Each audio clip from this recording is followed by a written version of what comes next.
It's time for Twit This Week in Tech. Oh, we got a great panel for you. Alex Wilhelm is here. Peter Rojas. And oh, that Flo, Florence Ion. She'll have a report from Mobile World Congress. We'll talk about Snap's IPO. Would you buy that stock? And Uber's really bad week. It's all coming up next on Twit. Netcasts you love. From people you trust. This is Twit. Bandwidth for This Week in Tech is provided by CacheFly at CacheFly.com. This is Twit This Week in Tech, episode 604, recorded Sunday, March 5th, 2017. Flabby, Flaccid, and Flatulent. This Week in Tech is brought to you by Stamps.com. Start using your time more effectively with Stamps.com. Use Stamps.com to buy and print real U.S. postage the instant you need it right from your desk. For our special offer, go to Stamps.com, click on the microphone, and enter Twit. And by Sonic, Twit's 10 gigabit fiber internet service provider. Join Sonic's internet revolution as they bring fast, affordable internet, phone, and TV to homes and businesses all over California. Visit sonic.com/twit to sign up for service and receive your first month free. And by Blue Apron, the #1 fresh ingredient and recipe delivery service in the country. See what's on the menu this week and get 3 meals free with your first purchase with free shipping by going to blueapron.com/twit. And by ZipRecruiter. Are you hiring? With ZipRecruiter.com, you could post to 200-plus job boards, including social networks, all with a single click. Screen, rate, and hire the right candidates fast. Try ZipRecruiter free at ZipRecruiter.com/twit. It's time for Twit This Week in Tangents, a show where we talk about the latest, what? The latest tech news. That's Alex Wilhelm. He's from Canada. It's true. No, he's not. I am actually Ted Cruz's lost son. Are it's you? Fantastic. Yes. No, definitely not. Are you a blonde? I'm going bald, so kind of ambivalent on that one. Nice to have you. Your new site, crunchbase.com, has launched. No, not yet. Darn it. I know. Sorry. You said it would have launched by now. I was a big old liar. So congratulations, editor-in-chief at a new site from the TechCrunch folks. Spin-off, really, from the TechCrunch. That's close enough. Yeah, it's a Sure. spin-off. Crunchbase is now an independent company. Yeah. Any relationship to AOL and TechCrunch, or just... I mean, they used to own us. But not anymore. They don't. We were spun out. I don't know if they own a piece or not. I'm not really privy to our financials. Okay. But, so it's a standalone. See, he can say this. He doesn't work there right now, so go for it. AOL retains a significant portion of the That's Peter Rojas. He knows, founder of Engadget. I worked a little bit on the spin out. So.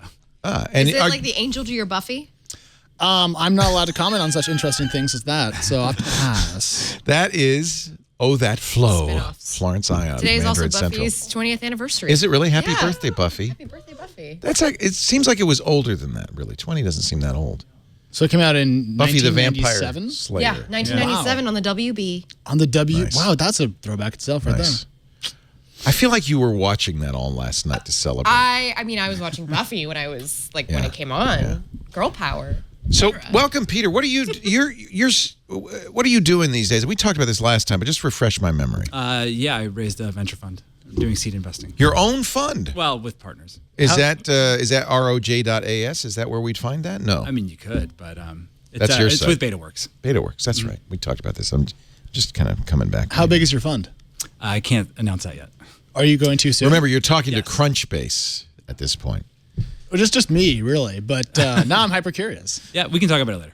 Okay. Off the air. Technically, I'm not allowed to say. Nice. I think I've probably already said too much according to the SEC. You guys can talk about this offline. Oh, there's SEC involved. Yeah, there's a lot of you don't rules. mess with that. Yeah. And Alex can, I think, vouch for this, but there's a lot of rules around what you can say around raising new funds. Right. Solicitation and so forth. Yeah. The Jobs Act changed. So this that is a actually little bit. I'm not soliciting This is not anyone, a solicitation. Read the prospectus carefully before you listen to Peter Rojas. That's the bottom line here. Basically. Well, if I had money, I'd be an LP for you. So I can't even. just say nothing. Just blink twice. What's LP? Liquor Pal? Exactly. Okay. No, it's a limited partner. Oh, okay. Hey, calm down. This Week in Tangents is on the air. I mentioned you, Flo. Thank you. Florence Ion, also host of All About Android. Great to have you. You are bearing in your hands something returned from Barcelona. Can I talk about it? Yes, I didn't get to go to Barcelona, unfortunately. You didn't go to but I Mobile World did Congress, get- but you covered it. But I Is did it the get- G6? Yeah, I did get a G6. Nice. Peter, do you have a G6, still vestigial interest in gadgets from your time at Engadget? Of course. Yeah. Of course. You can't get off. I follow it very closely still. Yeah.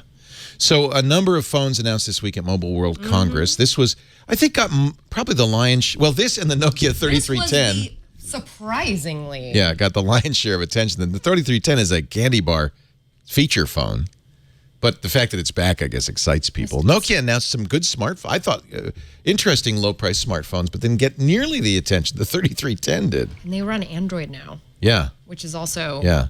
They're not actually made by Nokia. They're made by former Nokia engineers who went next door, literally next door, and to a new company. But Nokia Well, they had to sells wait a them. few years after they sold the smartphone Right. business to Microsoft. I think it was it a 3-year lockout or 5-year lockout? It was Sounds like it just substantial by like the But I think it's expired now. Yeah, it right? expired. Yeah. Yeah. I mean, this is on the up and up. But I think when that sale happened, I don't think anyone expected that when that lockout ended that there They were going to go back. Yeah. Well, that there wouldn't be any Windows phones, basically. Nobody wants Windows phones. And so Nokia, which, by the way, those Lumias were great. They were great phones, yeah, absolutely. Microsoft was probably right to buy them. They've gone back to making smartphones as well as candy bar phones. But these are less expensive phones, probably for the developing world, I would guess. But they're for Android phones, they're nice. They're made of, Gorilla Glass, and they're all aluminum. Well, it's also the Nokia brand carries a lot more weight outside Absolutely. the US. It does. Right, yeah. Yep. It definitely does. So I'm rooting for them. I'd love to see them succeed. They also announced, as we mentioned, the Candy Bar 3310, which has Snake on it. Have you played with that yet? I want to buy one. $51. Why not? It's your burner phone. That's right? a good one. Yeah. That's a good idea. Tell us about the G6. This is LG's flagship. Yeah, so this is LG's flagship. Samsung didn't announce anything big this year at MWC. Because That's coming March 29th. That's coming. They did announce the Tab S3 at MWC, which is a new, sort of the iPad Pro to the Tab S2. I got up early for that announcement. You did? Yeah, we broadcast it, much to my disappointment and chagrin. Because it wasn't much. It looks just like an iPad, right? And then, it looks just like a giant metal Tab S2. yeah. With Put this a in really front. nice stylus. Let me put this microphone right up front of you there. Yeah. I want to hear. Yeah, let's you hear- clearly. let's hear me. So show me the LG G6. Yeah, so this is the It's G6. pretty. It's really pretty.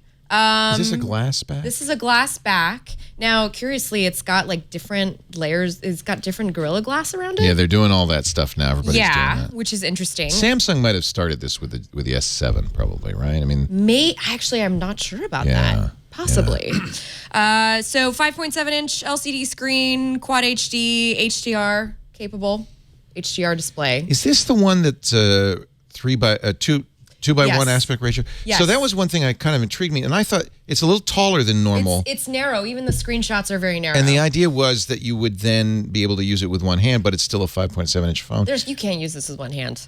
I I can't. I thought it would look a But- little bit odd, but it doesn't look too tall. It looks. It's pretty. It's a pretty Yeah. phone. Water resistant, IP68 rated. So What you does can take that it mean? into the shower. IP68? You can take it with you into the shower for up to half an hour. Fingerprint readers on the back. That's what, of course, a lot of phones are doing and now. a home button. It still has a physical home button? Well, the back Oh, is the. that's the home button? Oh no, Oh, I'm yeah. sorry, not the home button. It goes it's the power in, though. button. It's the power button. Yes. Oh, that's really strange. Yes. So you turn it on and off from the fingerprint reader in the back. And that's how you take your screenshots. Is you hold the back and then. Huh. It's weird. I mean, it's beautiful. Can I see it? Yeah, it's really pretty. We're really at peak phone, though. It's very hard Oh, for any of these definitely at companies to peak do phone. anything that's at all interesting. We're talking about now little tiny slivers of difference. This has, like the iPhone 7 Plus, 2 cameras. One both- super wide, one normal. Both are wide. Both are 13 megapixel. One Yeah. is wide angle. Okay. And then the front facing camera is 5 megapixel with a 100-degree lens. Oh, that's pretty wide. Yeah. So your Wow. face will look a little, but you'll be able to fit in a bunch of people But with you get a bunch of people in there. Yeah. So USB-C, 3,300 milliamp battery pack. Isn't it really now just Samsung and Apple, and who cares about the rest? At least in the U.S., at least in the high-end market. There's a lot of market for $400 and People $200 liked the phones. LG phones though. Like the G2 and the G3 sold really well, and then the G4 and the G5 were kind of They very feel like, different concepts. like the Sonys G5 kinda bombed. that they were enthusiast phones. Like the Sony fans love their Xperias. Sony had new Xperias. Everybody else goes, well, that's very ho-hum. Same thing with the LGs. The LG fans love them. They do. Everybody else goes, well, it's not. It's hard to distinguish that from a Samsung, frankly. It looks a lot like an S7, the square S7, not the Edge It even version. has the always-on display. Yeah. It's like, How committed do you think LG is to continuing to make smartphones? Because they're That's a not good doing question. that well. Right. What's their market share right now? It's pretty small. it's Like pretty five small. Well, the There's real question is how committed is anybody except Samsung and Apple, right? 'Cause At the higher end of at the the market. high Yeah. end, and then there's a Well, and Huawei. Let's not forget Huawei. and Huawei will stick around. They've committed to doing at least another Pixel Yeah. phone, and I think that they'll continue to put out phones even but if they have a don't make different money. mission. They're trying to keep yeah. Android alive. Yeah, exactly. LG has 10% of the smartphone market right now. Oh, that's not In the good. US or globally? This is top smartphone OEMs from ComScore US market Oh. share. That's Wow. 9.6%. You know why? But Low end down and mid-range. 2%. Low end and mid-range phones. They sell a lot of them at like the MVNOs. They'll Okay, sell, sure. But globally, what I thought was interesting was if you actually, there was a report, was it Gartner just put out a report? It was the company, it's Oppo, Yes. Love Oppo. which also, They it's kind of also spun out OnePlus. OnePlus. But then also there's there was like a third brand under there. Oh, I didn't know that. They were cagey about OnePlus even. I want to say Guess I'm gonna look this Museo. up. Museo, which I can never. Museo? Museo. It's a Chinese smartphone brand. This is why I'm glad I have a computer in front of me. Oh, Oppo. the company BBK, they also own, they also do Vivo. Vivo. I don't even know that. Yeah. That's some overseas. So for, And so- Americans, there's a lot of brands that we don't really see. Yeah. Like Blue is very popular around the world as a low-cost Android device. It's here, BLU. too. We have it here, Yeah. but how many people do you ever see carrying a Blue? No. Well, I forgot that LG made phones before this conversation. So Really? Yeah, I mean, I live in the iPhone There world. you go. I mean, Yeah. I just buy a Living new in an iPhone iPhone every 2 world. years, and it works out great, and they're pretty good, and I'm happy, and I see no real reason to change. Maybe I should. Maybe I'm being You should ignorant. try the Pixel. Okay, why? What's the best? Okay, what's the best? I carry a Pixel, it's great. I love the Pixel too. Interface. I carry both great. though. I carry an iPhone 7. yeah, I carry and both. and a Pixel. Yeah, I carry. I think that's the best Android and iOS devices. Pixel's pretty pure. You don't get all So these pure. fun little things. I was mentioning before the show that I just ordered the HTC U Ultra, the one that Which is so pretty. It's pretty. It's a gorgeous phone. and it has a second screen at the top with extra little icon. They're stretching. They're pushing to find something to make LG them did that with the V20. right, and stopped. So I think we can stipulate, at least in the U.S., flagship owned pretty much outright by Apple and Samsung. The rest are small. Yeah. Yeah, How sure. about in the budget phone? Because there's still a big market for sub $200 phones. Motorola LG. announced their G5. Yes. What do you think? Did you see that? Did you talk about that at all? Yeah, I mean it's a metal mid-range phone. It's which is kinda cheap. nice. It's $200 It's bucks. cheap. It's $200. I mean, I've always been a fan of the Moto Gs, and they're great mid-range to low-end devices. And then if you really want to go cheap, the Nokia 3310 Yeah. for $50, $51. right, but I believe that one's only 2G though. Yeah, Actually, it doesn't. It's not a data kind of a phone. bummer. No, that's fine because it's not a data phone. It's a phone. You don't need 2, 3, 4 or LTE. It's true. Because what are you doing? You're not. They do have a browser, but I don't know why. That's it. They have Snake. You don't need LG. You don't need data for Snake. You don't need data to make phone calls. You don't need data for text. No, you have to keep checking in to authenticate your access to Snake. There's live DRM. I'm sorry, you Snake know? is an online-only game. No pirating your Snake. We want to improve the experience No of our pirate Snake. customers. Hey, we make fun of that, but remember, back in the day of flip phones, there were app stores that were DRM. Oh, they're yeah. terrible. You know, and I was yeah. in the Verizon VGas store. I'll never have access to those apps. Oh, I ever remember again. that. There was BlackBerry stores. Speaking Yeah. of BlackBerry, we'll be in trouble if we don't mention the Keyone. Oh, What is the Keyone? that is the new BlackBerry phone. It runs Android. Let me make it bigger It's for got you. a keyboard. Got a keyboard. It has a. It's a keyboard that doesn't fingerprint slide. scanner in the space bar. Okay. It's productivity focused. Does it run Twitter? Yeah. Well, Does then it I'm run It's Android. It's a full Android. In fact, but the things it's you 7. care about are so different than what I care about. Like fingerprint readers and this. I just want to tweet. Like if my phone only tweeted, I would be like 85% happy with Which it. you could do with the Nokia. The There problem you go. with the most recent Remember there Black was the Peak, which I think was the Yes. Oh my gosh. yeah, which was I just for remember Twitter. that And there's one for phone. email too, right? There was these mono useful Yeah. phones. yeah. And they were Yeah. trash and no one bought them because it turns out I'm the only person who wants that. Did you have a peak? No. I have an iPhone. Even It you was didn't so have a cute peak. though. The It was peak adorable. so cute. It wasn't But a it was phone. like, here's a device. No, it wasn't a phone. It was just a Twitter It was a device. device. Social media. They sold two. There was one for doing email, One and for then Twitter. another one they sold that was just for doing Twitter. Yeah, I'll pull it up. I'm want gonna see if one. I can find one now. I on carried eBay. both. Peak internet You carry webmail. both No, for that- email and Twitter. Hold on, let me tweet. Wait, Wait, hold on, wait. No, here's a headline. The Twitter peak is so dumb it makes my brain hurt. Thank you, 2009 Gizmodo. You're welcome. Back when they still had some spice to them. Look how cute that is. I mean, I kind of want to take it home and marry it. I bet it doesn't even work anymore. I It's bet it 3 doesn't. I bet it support. It doesn't. The Twitter API no longer. I love the disclaimers on this. Actually, service plan no longer supported by manufacturer. Oh, that's a bummer. It doesn't even have Wi-Fi. We Come don't on, know people. if No, it or did not when have this Wi-Fi. item- Man, full recharge in under 2 hours. I love it how they're so proud of that. Fast charging. Yeah, I know. This is really quick, guys, in 2009. That's how far we've been, though, in the last 8 years. It's incredible to me. I can't believe there's 34 customer reviews on that. I'm They're all totally gonna like, buy one. oops. I think we got one in for review, and I was just so 3 stars actually pretty generous when you Yeah, think about it. this is good average. So the keyboard on the new BlackBerries is not the BlackBerry keyboard we No. love, and that's part of the problem. Is you're giving them a physical keyboard, but it's not a good or usable. Actually, physical keyboard. I mean, I haven't played with it, but people that have got hands-on with it in Barcelona said I had that the was Priv, pretty and it good. was very hard to type on, and it looks like the Yeah, Priv. I had hands on with it at CES actually. The and- Keyone? The Keyone, Oh. yes, and it What'd you think? feels like a traditional BlackBerry phone. Oh, it does. And when you, Well, some people want that. The keyboard definitely is tiny, but it reminds me of when the BlackBerry got a little smaller and they were making them in 7 colors at Verizon. I actually don't know what model number that was. I think it was the Bold, but it's a nice, it harkens back to those glory days. It has a nice rubbery back, which kind of adds, I'm kind of interested in it. It's really you know? nice. Can you It's type nice faster feeling. on it than you can on an Android or Well, iPhone? I mean, there's a learning curve, right? But we presuming got you get so- past that. So when Yeah. I had a physical keyboard, I mean, I used to carry a BlackBerry back in the day, and I could Me type too. It's my last really smartphone fast on before it, the probably Yeah. faster than I can on Right. a But I used to be able to virtual type so keyboard. fast on T9. Yeah. I mean, No. Oh, you were one of I could those. do that with my eyes closed in class. By the way, during very lecture. disappointing.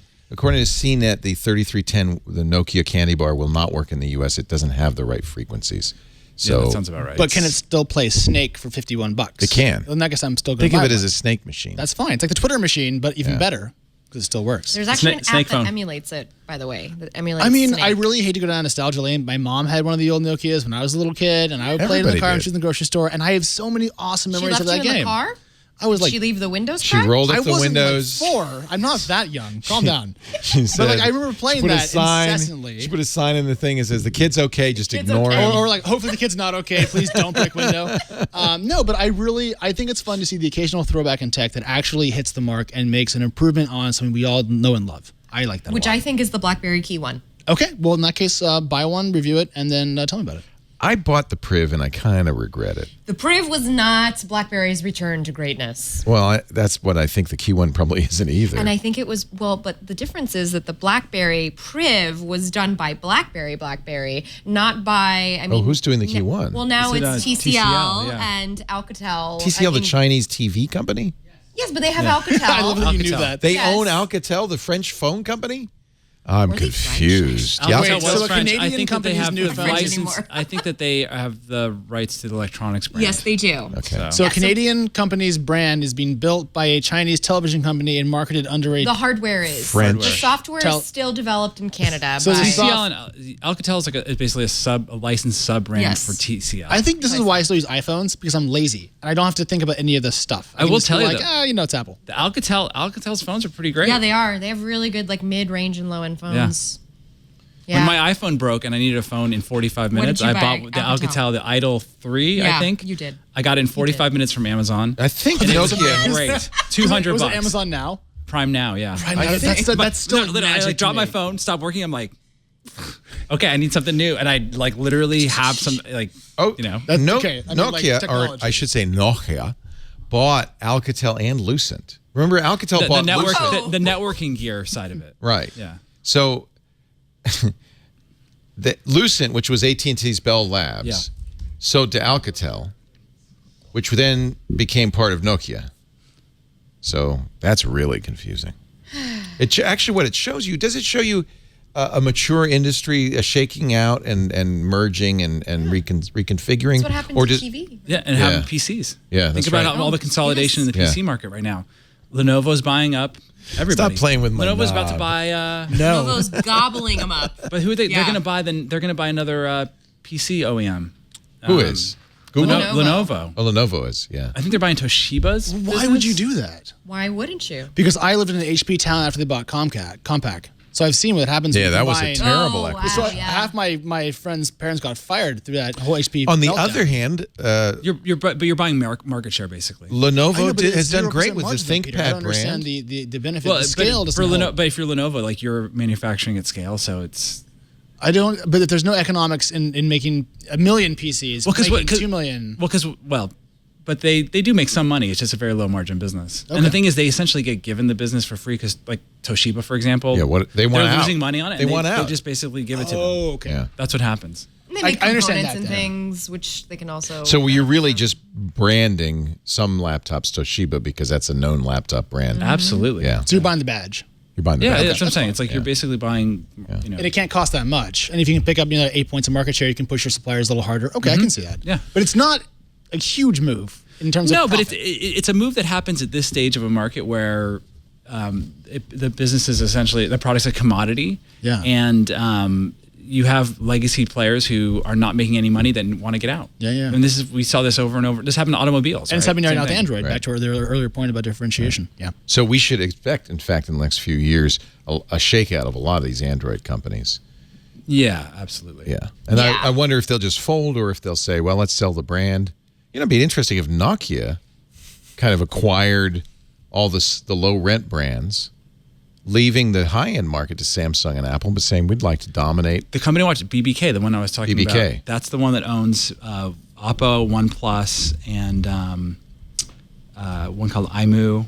Actually, and wasn't They aware also have an they advantage because they Yeah. can sell So into they China. have- A lot of these companies cannot sell into China. Yeah. Yeah, and the thing is, if you actually add all the market share from their different BBK's different brands, they're the third biggest maker of phones.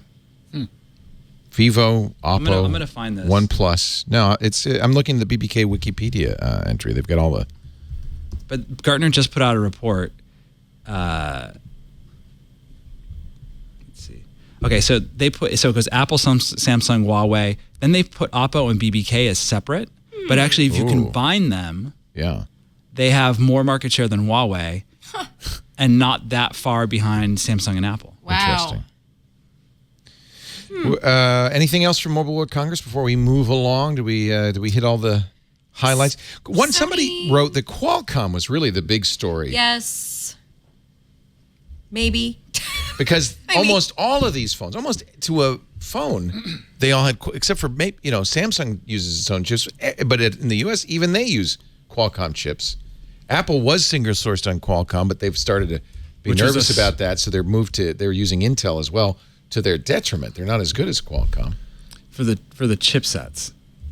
Well, it's all a wireless system chipsets. on a chip, right? Yeah, but- you get the radio, you get everything, right? GPU. And Yeah, and I mean, Apple still makes its CPU. yes. Everything else is Qualcomm. Qualcomm does $6 billion a quarter in revenue. Jeez. I didn't know they were that big. It's impressive. Qualcomm's enormous. Yeah. But Intel is introducing next generation of LTE chipsets, that's true. And they've learned. and I believe that they've Apple learned. is committed to using them. Right.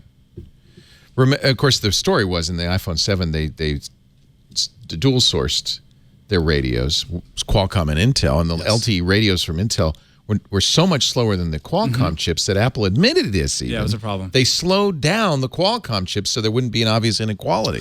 So you don't They get the better slowed- stuff. Everyone gets the same They battery. slowed They it throttled down. them, yeah. They throttled them. Yeah. That's one way to handle PR. But the thing is, with this next generation of LTE, which people are going to start to call 5G, but it's not. It'll be 4.5G. Sorry, that's all I've been hearing about is 5G. the But last we 2 saw, weeks. we saw the same thing with HSPA Plus, where people were trying to call that 4G. Remember So that? Yeah. We went through this before and we survived. Because it's a marketing term. It's not a It's a technical marketing term. exactly. Yeah, you gotta make it Well, sound there like- actually is a technical definition for 5G, but As there was for 4G. Is that Those spec, are is that four. And spec what done, happened though? was Is 5G finally they have defined it as is it finalized? I guess it's not finalized, but I Okay. think they defined it as As really great. at least 1 gigabit. Tremendous. Yeah, they find as a gigabit. So, for instance, at Mobile World Congress, ZTE had a gigabit phone that they were showing off, which was to show off the capabilities of what phones will be able to do once 5G becomes available. So it's the same stuff we do now, but faster. Well, it's going to enable wireless, like you'll be able to do VR. Oh, that's better cool. when Well, it's also the latency. that sort of I mean, thing. they're projecting 1 millisecond Yeah. latency, which That's amazing. Which, if it's possible, then you actually start to be able to do stuff with autonomous vehicles that you couldn't Right. do That's otherwise. the other thing. Okay, now I Yes. just got excited. Is this an To me, it sounded opportunity? before just like faster, whatever. Is this an opportunity to overthrow Qualcomm's dominance in LTE from a company like Intel? Like say, well, Intel would love to. yeah. They Is it- really blew it with mobile. They really They blew it. ignored mobile for a long time, and then and then desktop when they- went away. Well, their strategy was bad. I mean, they tried to go with Atom processors, which made no sense. And then They had the scale for a while. They were attempting a mobile processor. yeah, and then they tried to buy their way into the market, which didn't work. Now they admit they're fabbing ARM chips, which is crazy. Kind of a bummer. there was one good Intel like Android laptop that unfortunately. Qualcomm wants to be big in 5G. These are 5G trials that Qualcomm's involved in. And, of course, they also have the Snapdragon 835, which is in this phone. It's in the Snapdragons are in watches. They're in tablets. I believe Qualcomm's actually everywhere. this one's 821. It's the older this is 821. still the 821. We will say 835 based. We will. In fact, I think the S8. You're going to see some AR headsets with 835s. That's also true. Yeah. This is a 10. I played with one. 10 nanometer FinFET. Yeah. It is very advanced chip.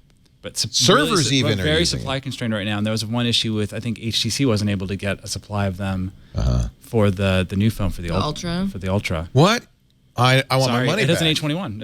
I want my money back. Actually, I believe so. 821 is a very credible chip. No, it's fine. It's interesting. The dominance of Qualcomm, though, can hurt these But it's just companies. obsolete. The 810, 2 generations ago, was so terrible that a lot of phones had to throttle it. They were really heat bad. problems. It hurt the bad. entire Android market for a whole year. There were a lot of terrible phones based on the 810. It was a bad year. It shows you how dependent the market is. And I'm sure that these companies would love to see a second source. So if they have an 810 situation, once again, with Qualcomm, they could go to Intel or someone else. But no one else is there yet. It's really a Qualcomm's. Yeah. Just No, Samsung on its market. own, and Huawei's got its Kirin chipset. I mean, and- could Intel mount a credible threat against Qualcomm on the mobile space within 5 years if they put enough resources into it? Because I have their earnings here, and they're still very PC heavy in terms of their. I mean, that's financial their plan, performance. right? They've got I mean, to. They What want else- to. what else but- can I mean, do. but do we think they're going to pull it off? Is my question. I get their goals. They want to, they have to. Yeah, right? it's an I've existential. heard that before, followed Yeah. by failure and then death. Yeah. So I don't know. It's too early to say. Okay. I mean, I wouldn't bet against it, but I don't think it's a sure thing either. Okay. So like 40, 60. Well, the upside is that they've already done it, so they've already kind of had like the trial run, and so now they can see where the industry's going and sort of adapt to that. And maybe 5G is a good entrance to that. As long as we're in the phones, and then we're going to move Yes. on. There have been leaks, quite a few. Yes, there have. Of the Galaxy S8. They announced an event March 29th in New York City to show this. And I think at this point we know probably everything there is to know about the Galaxy S. I can't imagine there'll be much new. There's going to be an Edge version. There's a S8 Plus as well, which will be 6.2 inches. I'd be very curious. It really seems like we've all decided that 6 is too big, that 5.8, 5.7. People are complaining now. They want bigger? That phones are getting too big and they want smaller. Yeah, that's what I think, The yeah. SE is a nice sweet spot for a lot of people. They really like the iPhone SE because it was, Depends on the bezels, though. I mean, Also true. if you can. Well, this is 5.7 inches and it doesn't feel. That's what I'm this saying. is So the G6. it has to do with the size of the bezel around it and Yeah. the thickness of the phone. So I think that personally, I think 6.2, even with pretty minimal bezels, is probably too big for me. I remember the Google, the Nexus 6-inch phone. That thing was. I carried that. It was codenamed Shamu because it was a whale. It was But huge. the SE is the smaller iPhone, right? Yes. Yeah. 4.0. Kind of more of a Trumpian size. Smaller hands. for baby hands. Exactly. S8 will be AMOLED. It will be. I mean, it's 8. This will be 835. All models, 4 gigs of RAM. This is all rumors, obviously. 64 gigs. They will continue support for the micro SD cards, which is good. But nobody's doing removable batteries. Even LG abandoned the removable battery, which is too bad. That was the last phone, I think. For a lot of Android diehards, it's going to be a I bummer. like a removable battery. But if you want to get better battery life, you want to get more battery in the same space, and by eliminating the packaging, you can get better battery life. The sad thing about the S8 is Samsung continues along its path to duplicate what Google's already done with Android. They have a new virtual assistant named Bixby, just what you always wanted. Right. One more thing to talk to. They had purchased, I forget the Is company it behind Nuance? it. It's Viv AI. Viv, yeah. Is this Viv? No, Viv was started by some of the guys who did Siri. Yeah. Samsung bought them, so this is Viv Bixby. In part, yeah. Interesting. They were using Nuance for S Voice. They were licensing Nuance. Yeah, So, were they? I think so. Yeah. I think they realized that they needed to have something Their own in-house, thing. and so. Bixby. But it does remind me a lot of Samsung's earlier efforts to say like, oh, we've got to have our own The S Voice. app store, Everything. right? Their Or own our app store, their own music store. And then they launch these things, and then they retreat. Yes. So. All right. Well, we'll find out March 29th. Soon enough. Apparently shipping April 21st. Should we talk about Pixel? Because Rich Osterloh, who's now head of hardware at Google, was at Moto. Yep. Ran Moto. Did I thought, very good job with the Moto X. Moto X was yeah. a great phone. Yeah. Oh, yeah. It was one of my favorite phones. Me too. Yeah. Rick is a great hardware guy. He misspoke, I think. Well, I'm not sure what happened. He said there won't be another Pixel Chromebook. Then came back and said, I want to clarify that. We have no plans at this time for a Chromebook Pixel. So I'm not sure whether that means he got in trouble or if they're really not doing it. He also said that that they're working on a Pixel 2 for later this year. We don't know when later, Yeah. but Probably fall, October. right? Yeah. Right before Makes the sense. iPhone. That's what they did. It'll be a year old in September because they announced it right before the iPhone. So that's the time to do it. And then today I saw a new rumor that there might be a low-priced Google Android phone they won't call the Pixel, So like an Android one. which would be great. Yeah. Yeah. Because the Pixel is way too expensive. I Oh, mean, absolutely. It's only for people who want to spend $700 or $800. Whereas an Android One device, you could sell at them via. What happened to Android those. One? Are they still doing that? It wasn't doing so well overseas, and India was sort of like the test wasn't cheap market enough? for it. It just didn't take off, and there's so much Yeah. competition overseas in that market Right. anyway. So Can I confess?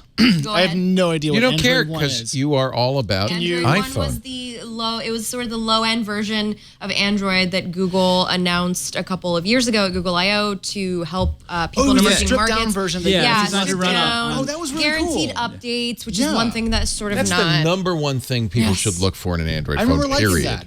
That's too bad it didn't work out.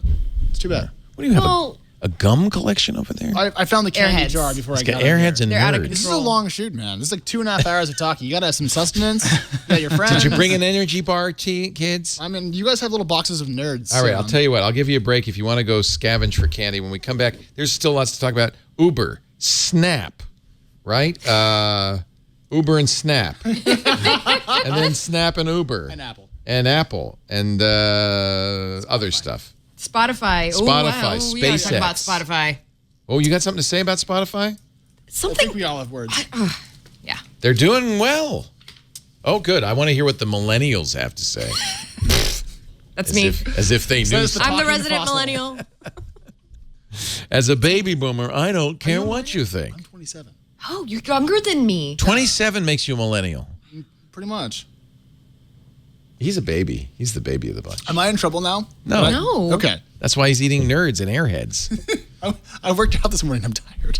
All right. I am too, but I didn't work out. Our show today brought to you by Stamps. No, I did actually. I worked out. What'd you do? Did you do the pecs? Because It was legs. You got the glamour muscles working. Thank you. Yeah. Stop hitting on me on the show, dude. Show today brought to you by Stamps.com. Hey, do you do mailing in your business? Who doesn't, right? Even if it's just invoices, brochures. Maybe you sell on Etsy or Amazon or eBay and you got to mail stuff. You don't. I get every once in a while I'll buy something on Etsy or eBay. This happens to me too. And I'll get a brown paper with twine wrapped package and stamps that are licked and there's like hundreds of them haphazardly placed all over the front and a handwritten address. Now that's fine. It got to me, although sometimes postage do. Sometimes too much postage. Wouldn't it be great if your packages looked as professional as the big boys they can with Stamps.com? You can print beautiful labels, so no more guessing how much postage. We're going to get you a USB scale to tell you exactly how much postage. Suggest different ways to send it to save you money. Fill out all the forms you need, including your return address, your to address, customs forms if you're shipping internationally, certified mail forms, all of that stuff automatically. It will save you money, but more importantly, it will make you look more professional, and you will not have to go to the post office. Stamps.com. Avoid the hassle of the post office. It starts by buying and printing official U.S. postage on your computer, on your printer, no postage meter. You can print for any letter, any package, any class of mail. You can print right on the envelope with your company logo, the barcode, and everything. The post office loves Stamps.com. You can create an account in minutes. There's no equipment to lease, no long-term commitments. And with our special offer, they're going to send you that digital scale. They'll even send you free postage. Here's what you do. You go to Stamps.com. You click the microphone at the top right on the page there and enter the offer code TWIT. You're going to get a $110 bonus offer that includes $55 in postage coupons you can use over the first few months of your account. You get that digital scale for free. You get a $5 supply kit, and of course you get a month of Stamps.com. I don't know of any better trial offer than this. They're giving you a lot to get you to try Stamps.com. You know why? Because they believe in it, and they know you're going to stick around. They wouldn't give you a $110 bonus offer if people didn't say, yeah, this is great, and stick around. Stamps.com. Click the microphone. Use the offer code TWIT. Make your mailing look professional. Save time, save money, save trips to the post office with Stamps.com. We thank them so much for supporting TWIT. They've been with us a long time, and we've been using Stamps.com even longer. All right. How many of you bought Snap stock? We had Kevin Rose on yesterday. He said, I passed on Snap. Did you pass on Snap? It's unethical for me. Yeah. Yeah, we can't. Hyper. But Peter, you could. I could, but I passed. Oh. So I think that... Why, you don't believe in millennials? Sorry, I'm just kidding. Go ahead. I don't see age. I actually think that it probably will be a little bit like Facebook, where you had this big pop, people got excited, and then they have a slowdown in earnings, or growth doesn't shape up as quickly as possible, and then it drops. And so maybe I'll buy it when it drops. They're apparently they expect as many as $1 billion. I'm sorry. Stop. I had autoplay video. I thought I had it turned off. Apparently not. Apparently there's as much as $1 billion in shorting going on right now in Snap. There are a lot of people betting, as you will, that pop will go away. They were saying that they were going to, and you'll help me with this because you're the financial guy. Sure. Right? They were saying initially that the IPO would be $14 to $16. They ended up opting for $17, Yes. which means they took a lot of money off the table. For the founders, each took $300 million for themselves. $250 million and $300 million. Yeah, I forget the final number, but right in there. Right in there. And in the first day, they went from 17. Actually, they started trading at $24 a share, which means there was a lot of institutional and insider trading up front, right before they went. Well, you set a price. It's a big dance on the first day of the IPO because you sell the shares to the underwriters. You fill the book beforehand at $17 a share, and then the opening price is set by kind of a give and take. It takes place in the NASDAQ. The underwriters, they got special clients. They got people they particularly like. They let them in on the deal, Yeah, right? you and I are not going to get We don't a get lot that. of IPO allocation, I wouldn't think. If you were lucky enough to, 44% pop by the time the day was done, $24.48. And I don't know what it is right now. Share prices went as high as 26. Made a lot of people very rich, including one parochial high school. Yeah, I saw that. Which one was it? In The story is it was in Los Gatos, right? Yeah, it was a Bay Area high school. The story is that St. Francis. Barry Eggers, you may know his name. He's at Lightspeed Ventures. They were one of the early Snap investors. They were the first? Yeah, they were the first. They made a lot of money, right? They put in They had a really good 26,000% return. But Barry spread the wealth because he's a parent at that high school. And the high school, which is weird, had an investment fund, a financial growth fund. He's the chairman, and he said, "Heck, get you in. I get you a taste of that." Silicon Valley thing to do. I get you a taste of that. So they bought $15,000 in shares, which are worth now. Well, they sold 2/3 of them. They got $24 million. That's a new gymnasium. Did your high school have a fund? Because my public high school had like 2 pencils. I know. Let alone. I went to a Pentecostal Christian school, so I'm not. If they have endowments, though, they have to invest in endowments. So a lot of private schools have endowments. Yeah. People leave them money or whatever. It may not be a lot of money. Private school had an endowment. $15,000 though is not a huge amount. I would have loved to invest in $15,000 and They didn't even sell all of it. You know what? Hindsight is always 20/20 on these things. If you put 15 grand into Uber or 15 grand into a lot of things, you'd be, It's true. Alternatively, Klinkle or Washio. Well, that's the problem. You don't know. Is it a Klinkle or is it a Snap? You don't know. Yeah. Simon Well, Chu that's is his the job president of St. Francis High School. Tell me about it. Said, Barry, this is the president of the school, Barry now joins the illustrious list of individuals and families whose foresight and generosity have enriched St. Francis High School. So enriched. They should come enrich my student loans. Come so I'm not enrich saying me. no. Wow. But that's actually not even the biggest take. As you say, Lightspeed did very But the funny well. thing about Lightspeed is that Jeremy Liu had a falling out with Evan and Evan Spiegel, the founder. and did not continue to invest. He could probably have made a lot. As scary as it sounds, could have made a lot more money if he'd been able to take a. Do you want to pro rata. break down for us how that happened and the terms in like normal human speak? So, I mean, I don't have the article in front of me, and I read it a week or two ago. But essentially,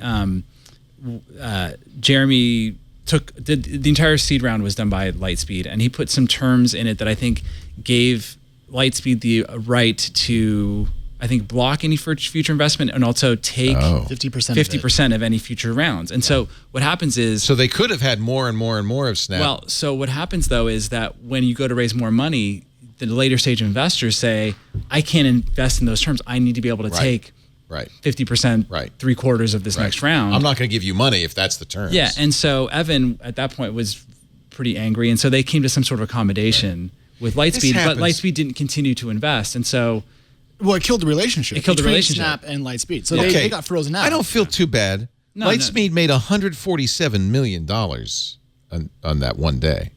I mean, they did all right. Oh, yeah, they did fine, but I mean, they could have made a lot more money if they hadn't been so aggressive with their terms. You know And who this bought is- $500 million? NBC Universal bought $500 million Yeah. of stock. And this tells you why Snap is interesting to these investors, because Snap is one of the few vehicles that reaches young people even younger than you, Alex. 18 to 35, but you don't use Snap, do you? I do off and on. Yeah. Yeah. I'm not But it's quite really cool the 18 to 25, I think, is the sweet spot for Snapchat. Snapchat is a great app. You use it. I do. I use it every day. It's my Well, you're under reality 35. TV. But that's the point, is that you guys don't Yeah. you don't see that Coke commercial No, I don't. on TV.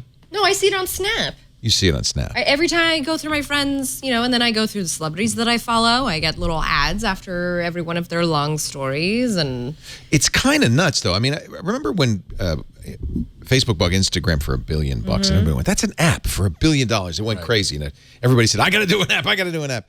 And then WhatsApp sells to Facebook for the equivalent of $22 billion. This is an app essentially that is worth even more than that. Well, the WhatsApp deal- What is it? $34 billion in market Snap cap. is worth Snap. 34. 34. That's interesting. It's an app. Well, it did $405 million in revenue last year. Wait a They minute. make- Everybody always says that. Yeah. That's Wait, what Kevin revenue? said. From where? That's revenue. Yes. What was its profit on that? Negative 515. Oh, okay. So Okay, they- look. So Okay, let's just be rough very times, clear. they bought stuff. They even said in the prospectus, we may never make money. But that's in every single They perspective. have to say that. That's boilerplate. Oh, okay. That's Yeah. like we breathe oxygen, Okay. we have 2 feet. We may Right. not make money. Just in case they don't make money, they don't want anybody to. just like I said, I'm not soliciting for. Yeah. It is backside cover in for their But lawyers. you are? I'm not. Okay, but here's just I'm definitely not. And just say this, Peter, and I may never make money. Just say that. And then yeah, you'll be no, good. exactly. Like you know, in fact, when I was at AOL, I was in charge of experimental product development, and so I'd have these like quarterly meetings with the budget team. They'd be like, "Oh, so like, could you project out your your revenue for next for next year?" And I was like, "How about this?" I actually said in one of these meetings, I got really fed up. I was like, "Just take that number, just pretend that you set that number on that pile of money on fire, 'Cause that's Like, all- God, that's 'cause what's gonna happen. It's all going to go away. Yeah. That's fair. that's amazing. That's No fair for one any can new project. accuse you of overinflating your Hell value. no. Yeah. However, I know that's not true. That I'm going to make a lot of money off of you. Well, we'll talk about You know who didn't make money off the Snap? I will make no money at this table. You know who didn't make money? Chris Sacca, celebrity investor, the guy in the cowboy shirts. He tweeted a picture of an email he received inviting him to invest in Snap. Or just to advise them. It's even more relaxed than that. They just wanted to hang out. Just hang out. And he said, guess who didn't make any money in Snap? I didn't answer the email.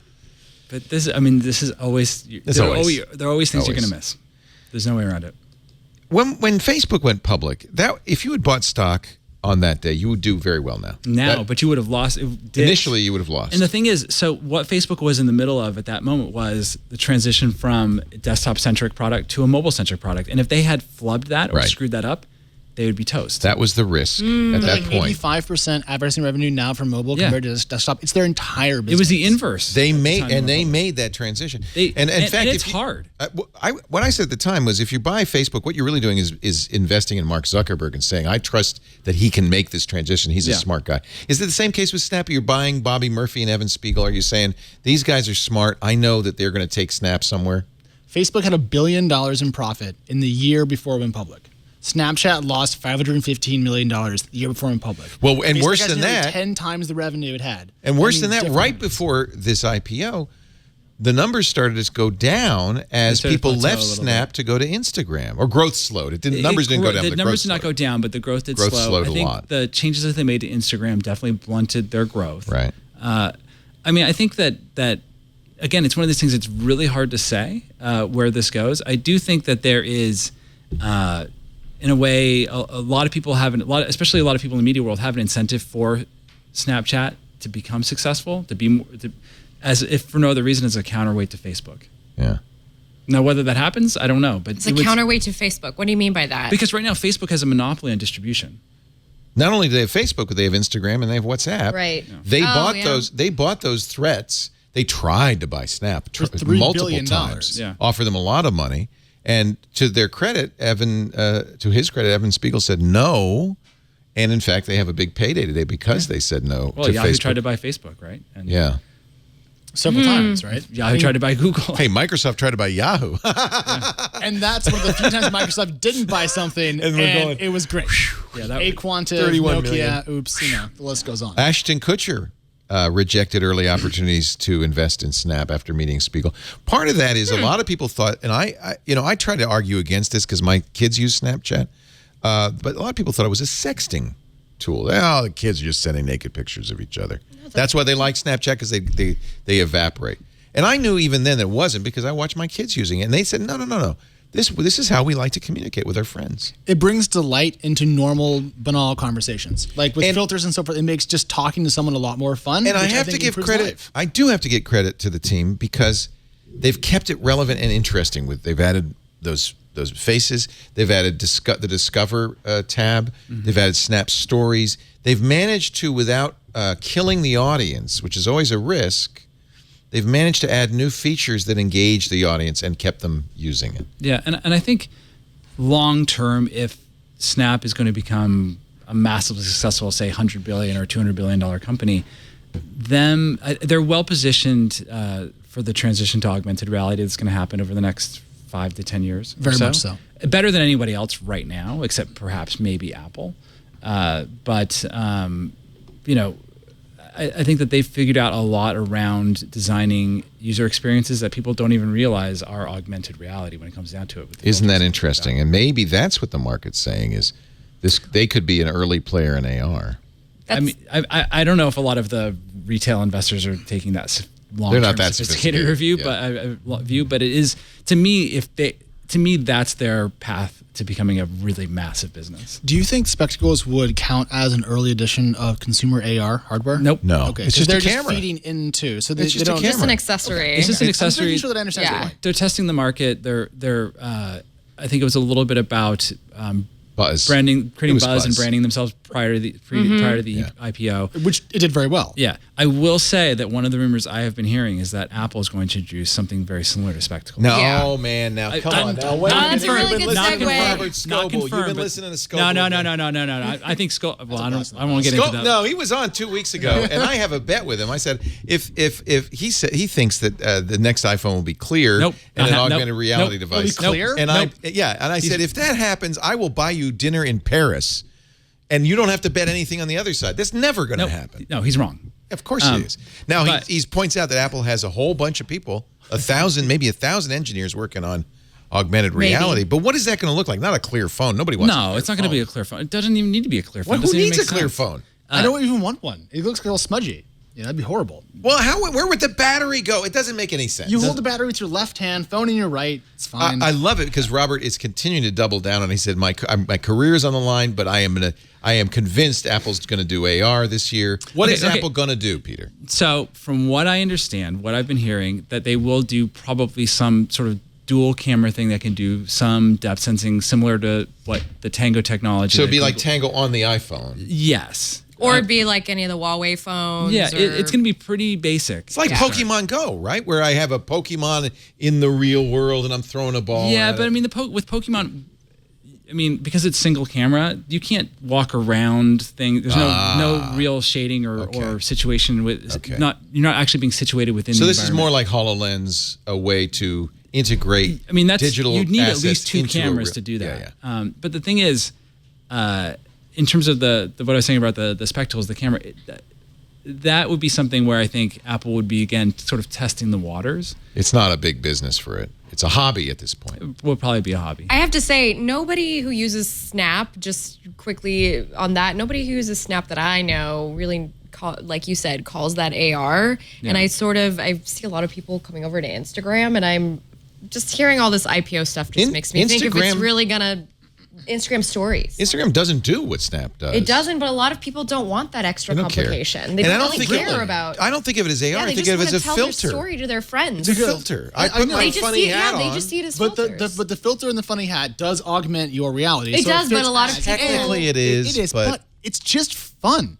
Right. It makes Snapchat so much more enjoyable. But the user base... I grin every time I use Snapchat. Yeah. I never grin on Instagram. I'm like, food. But fewer people see my snaps in my real life than they see my Instagram stories. How many friends do you think see your Instagram story on a weekly basis? Do you know that? Could you get that information? Yes, you have. You can see how many people. So when I post a snap, the most I will ever have, and this is going to say something about my metrics, please don't write this down, is I'll have 200 max people look at my snaps. Per snap. For Instagram, because I have way more people on Instagram, I've had a longer time to build up that base, and I have a lot of people who've been following me from different publications. How many Instagram followers do you have? I have at least tens of thousands. At least more than I have more than 1,000. Are you? But I can that flow on Instagram? Mm-hmm. Okay, cool. I can easily get like 250. Okay, so you get more engagement on Instagram. Yeah, it's puzzled me because I look at Instagram and I don't feel like its UI is very good. I don't see it as to me, it's not even close to compelling alternative to Snap, and yet we see these, and maybe it's a misunderstanding, but we see these Snap's growth slowed because of Instagram. Maybe that wasn't why Snap's growth slowed. I don't. Yeah. My kids aren't all of a sudden using Instagram. Yeah, no, absolutely. It's just an anecdotal thing I noticed. It seems reasonable. Yeah. But everybody said that. Everybody said that. The media is not always anecdotally, it seems like that. It's kind of anecdotal. Well, if it wasn't that, what is it? Exactly. Well, if you're going to invest in Snap, or if you're Snap, you got to figure out why is our growth slowing. If it's not Instagram, what is it? They spent 112% of their revenue last year on COGS. Oops. What's COGS? Cost of goods sold. Cost of revenue. It's the first cut of revenue. In other words, they spent that much money to get less money. Yeah. Yeah. Just before staff and share-based. But they'll make it up in volume. Exactly. That's back to the earlier point about Android. PC OEMs we had, and about finding margin and volume. Anyways, I'm glad they did well to kind of sum this up, and they're at $27 and change per share now. It's up $10 a share since the IPO price. So maybe we're all just big old haters. Some of Snapchat's stars, there are Snapchat stars. Yes, there are, and I follow some of them, and they are great. Like DJ Khaled. No, I follow Spencer Pratt and Kelly Oxford, two very great. You guys should follow.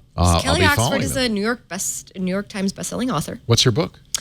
She wrote. See, that's interesting. There's somebody who's in she wrote a sitcom. She wrote a sitcom. She's very popular on Twitter and social media, and she's hilarious on Snapchat. So Snap. Awesome. It sounds like a more intimate connection that somebody could have with an audience, right? Yeah. Even better than Twitter, right? Because absolutely. You're talking to them, and there's video, and there's funny, faces. You don't have to deal with trolls and arguing. And it's like a confessional. Well, that's a good point. Unlike Instagram, there's no commenting, is there? Not really. Somebody can message you. It's really different. I turned mine off, so only my friends can comment. So why are these big shots, these Snap stars? They says they're frustrated and leaving for YouTube and Instagram, like Mike Platko, who had a sizable audience. He went to visit Snap. He was turned away at the door. We don't want to talk to you. And as a result, he says, well, I'm done with Snap. He has 500,000 Snapchat followers. You know what I don't like about a lot of these, quote, celebrities is they're hawking tea and clothes They all hawk the same and three makeup. things. It's There was all a really good crap. article about that. And it feels like it's just scam. It doesn't, not scammy, but it's kind of skeezy. How many times are you going to tell me to get a FabFitFun box? I don't want a FabFitFun box. We'll never get. What is a FabFitFun box? Oh, Like, watch it comes with everything that Snapchat. makes you fab, fit, and fun for only $40. But I'm not a month FabFit or for the rest of fun. your life. No, I can't say those words on television, but We've seen this It's before, geared though. toward women who The same need to thing. be fab, fit, and fun. The I same. mean, I want to be those things too. I just don't have any hair. It's okay. You will never be fab, fit, and fun. Oh, rude. You're flabby, flaccid, and flatulent. Now that box I would get. The Ouch. flabby, flaccid, and It's pronounced flaccid. You're not even pronouncing the word. There's two C's, Leo. well, Flaxseed is different. flaccid. You say flaccid, I, like say flatulent, 'cause flaccid. then I can make a probiotics joke. Yeah. This is the first time I've actually been burned on a show and actually kind of blushed a little bit. Did that you was good. blush? A little bit. Did I actually get your face to turn you red? You may have hurt my feelings. Let me just burn you a little bit more. Here's I'm how good. flaccid is pronounced. Flaccid. Flaccid. Flaccid. Flaccid. It's your show, man. Flaccid. When you're flaccid, you know. Flaccid. What was Flaccid. it? What did I say? Flaccid, I really wish I flatulent, wasn't and wearing my flabby. corporate It's T-shirt not right flaccid. now. I thought it was flaccid. Flaccid. It's flaccid. Flaccid. This is a dictionary. Flaccid. It's wrong. pronounced flaccid. It's wrong. Do you trust Merriam-Webster? No. I never trust Marianne Webster? a woman named Marianne Do you Webster. trust dictionary.com? Flaccid. Flaccid. Flaccid. Yeah, see? Flaccid. I think I can concede that I was wrong about how to pronounce the word. and How do you move on. pronounce it? Flaccid. Flaccid. Flaccid. I Don't will. do a single on I me. will say I'm I could've genuinely been asleep surprised. right now at home. No. Yeah, do an ad, Leo. After that, it's a hell of an intro right there. If only we had What happens when a we talk about Pfizer Snap? ad right now, it would be really good. I'm I not tell really you in what. the age group for that one, so you know. Pfizer. Yeah, you can never be too young for the little blue pill. Let me just tell you, my friend. Let's take a break. When we come back, we will have more with this fabulous flaccid and flatulent panel. It is seriously blowing my mind. Not me. Yeah, I've been pressing that word. You guys are writers. I have a master's in English, so I'm like really surprised. I think flaccid is a second accepted pronunciation. Okay, thank you. My parents are immigrants, so I get away with everything. Yeah. I'm not. Yeah. Well, She's a gypsy. She's a gypsy. Did you know that? don't look at me and say that. Look She's over there. a gypsy. Aren't Yeah, you a say, gypsy? listen to your staff. It's Roma, yeah. She's Roma. Oh, is gypsy can't like talk saying, about is that the G word? Is that a bad word for Romas? It's If I say Roma, it sounds like you're a tomato. Oh God.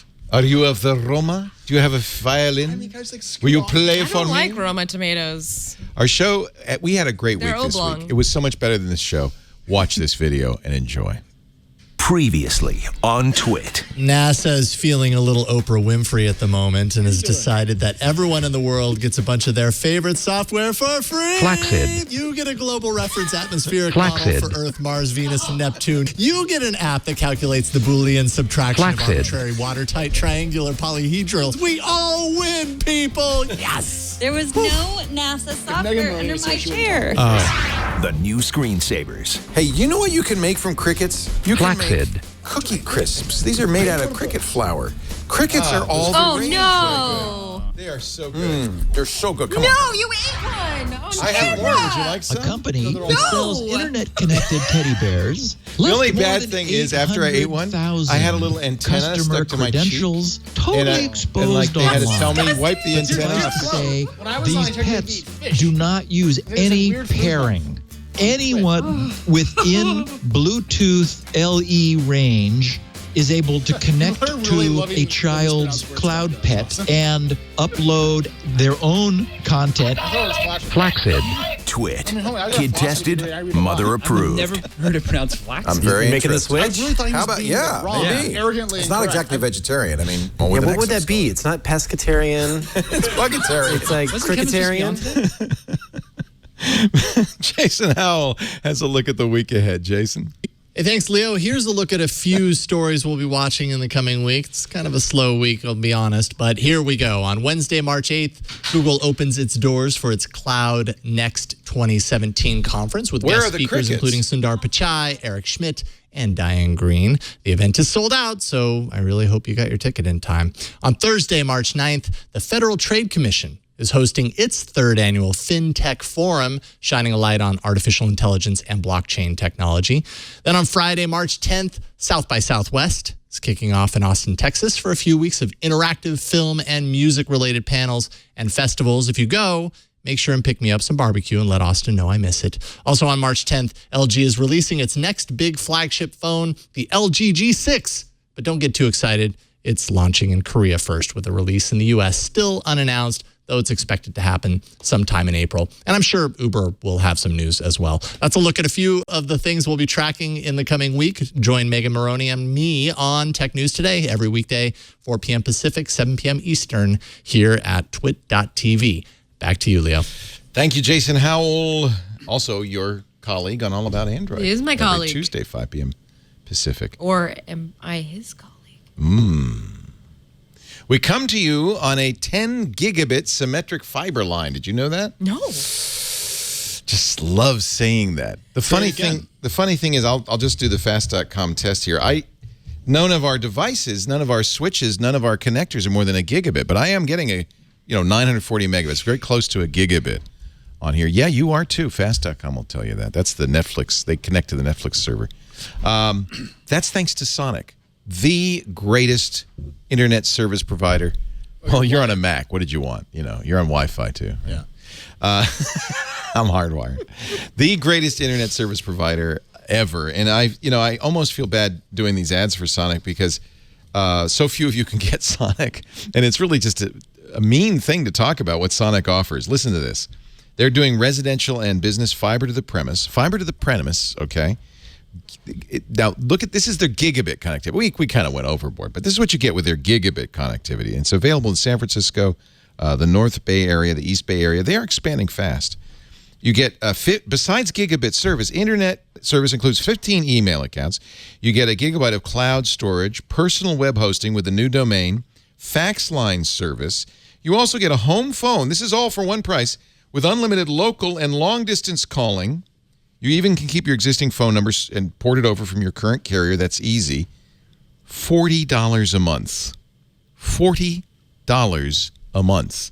Now think about your internet service provider and what you're paying for stuff that's not even as good as that. And by the way, no bandwidth cap.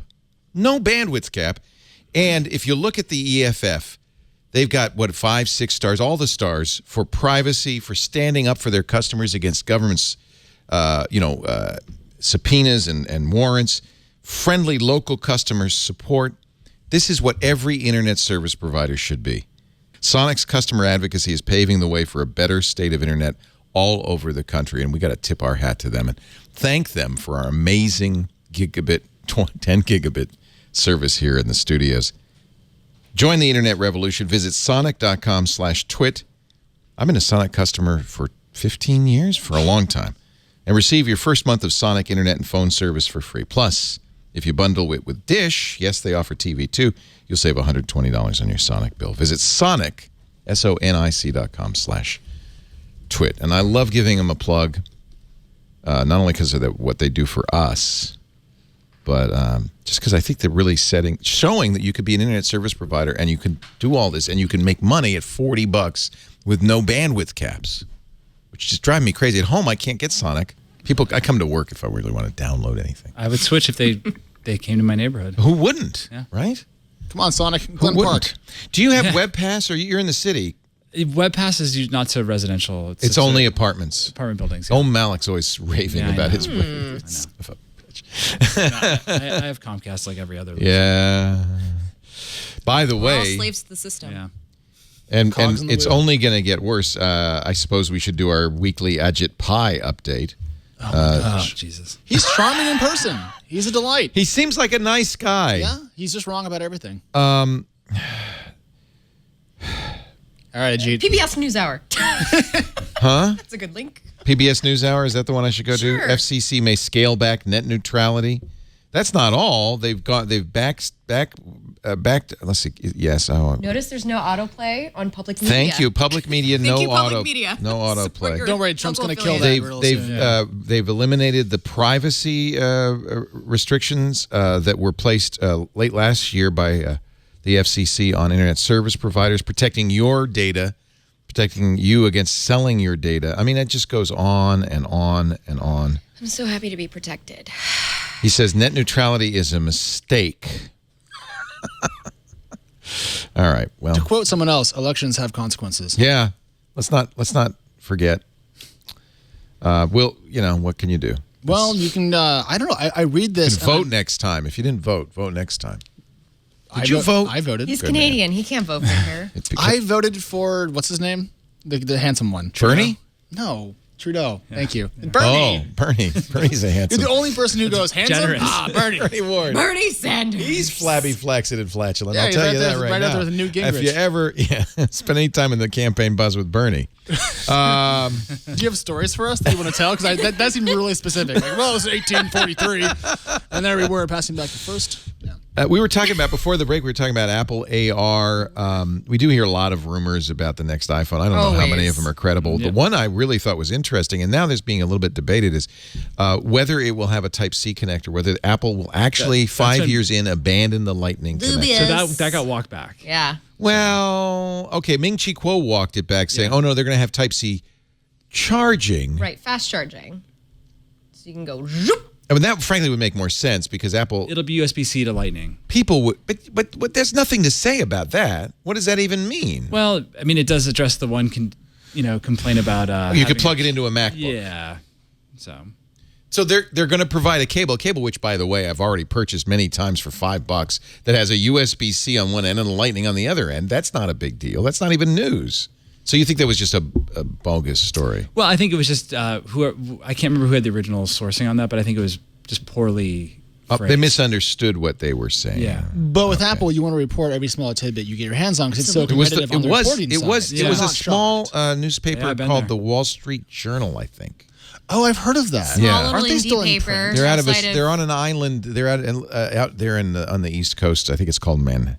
I read the Journal in print this week. It was the kind of the last paragraph of their leak story. They said that there would be Type-C, and they didn't make a big deal out of it, which everybody who knows Apple and has iPhones would make a huge deal out of it because abandoning the Lightning connector so quickly would just frustrate lots of people. Would upset many people. Christina Warren. But Apple has courage.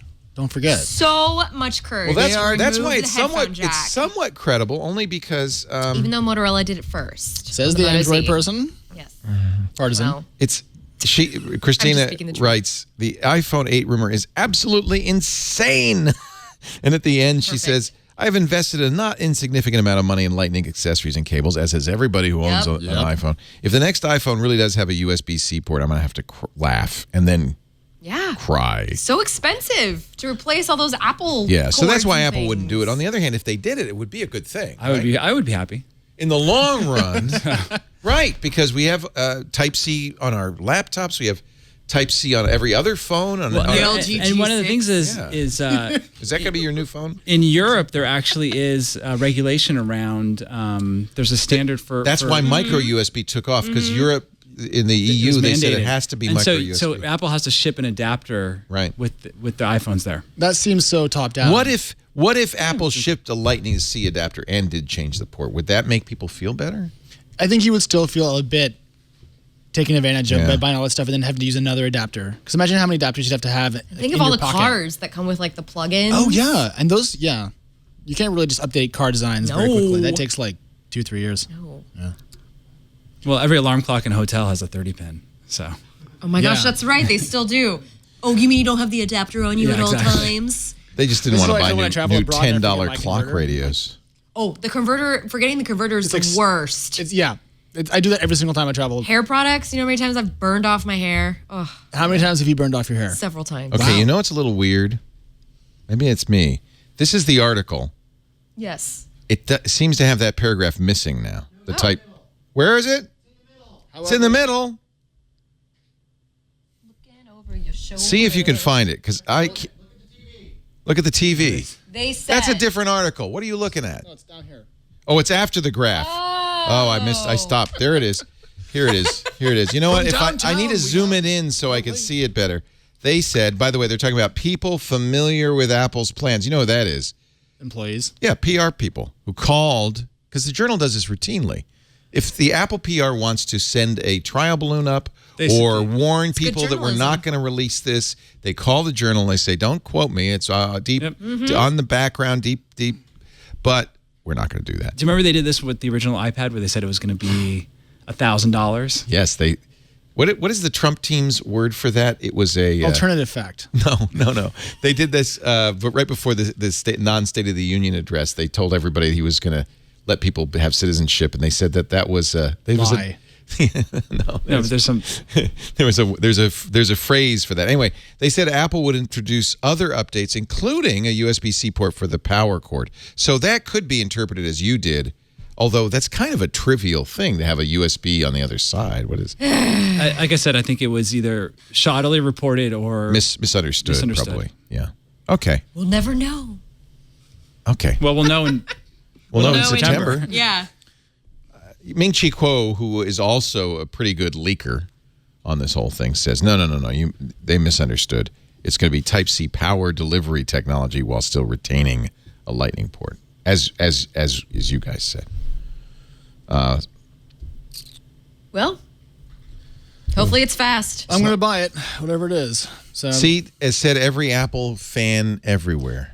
To me, it's like the generic high-quality smartphone experience. It's comfortable. Like a Honda Civic. It is definitely. And your 2 years is up, right? Because you have the older one. Yeah, so my 2 years are up in June. Yeah. So I'm going to wait for the next one to come out whenever it does. I don't cover Apple, but it's going to be fine. It's going to run Twitter, like my current phone runs Twitter, and after a year and a half, it'll start sucking. And I have to admit, No, they're blocking Twitter actually. Actually, well, then I guess I'm moving over to Android. How y'all doing? I've been using the iPhone more. I have to say. Yeah. Oh no. Because it's half and half now, guys. Yeah, only because like a lot of apps come out with I don't know. I don't feel strongly about it. I don't feel strongly. But I know Android so I'll requires use whatever slower I use. updates, more security. The App Store's a little crappier. Like it's more work to get what I want. Wait a minute. There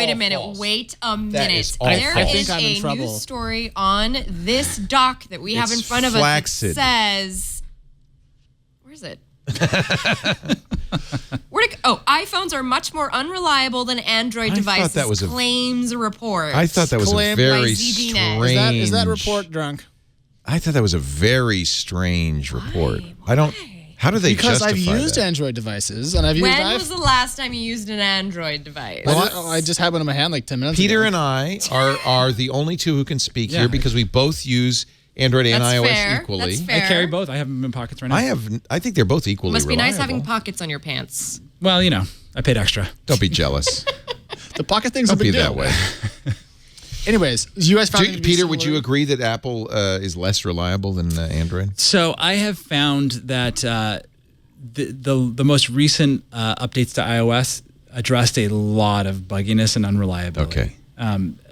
Certainly the random restarts and things like that have gone down, but there was a good 6 or 7 months where my iPhone was remarkably unstable. It would respring. There were periods of times when it would respring. Not restart, but respring. It looks like a restart, but what happens is the springboard, the user interface crashes, program crashes, interface crashes, but it's not like a full restart. You don't get the white apple and you have to wait a minute while it's starting. It just kind of there was a period of time when a lot of that happened, but that seemed like a minor. Well, they did say the most unreliable iPhone is the iPhone 6 with a failure rate of 16%. Well, that's with the battery iPhone 6S problem, right? and 5S close behind with an 8% failure rate. They're talking hardware failures. Well, I had a 6S with the battery issue. Yeah, and see? I had to swap out my battery. Interesting. Apple recalled a lot of Only 6 and 3% 6Ss. failure on the iPhone 7 and iPhone 7 Plus, which includes battery drain, Wi-Fi connectivity, Bluetooth, touchscreen. That's actually impressive. When you sell 74 million devices, but even with 3% failure rate of 3% times 74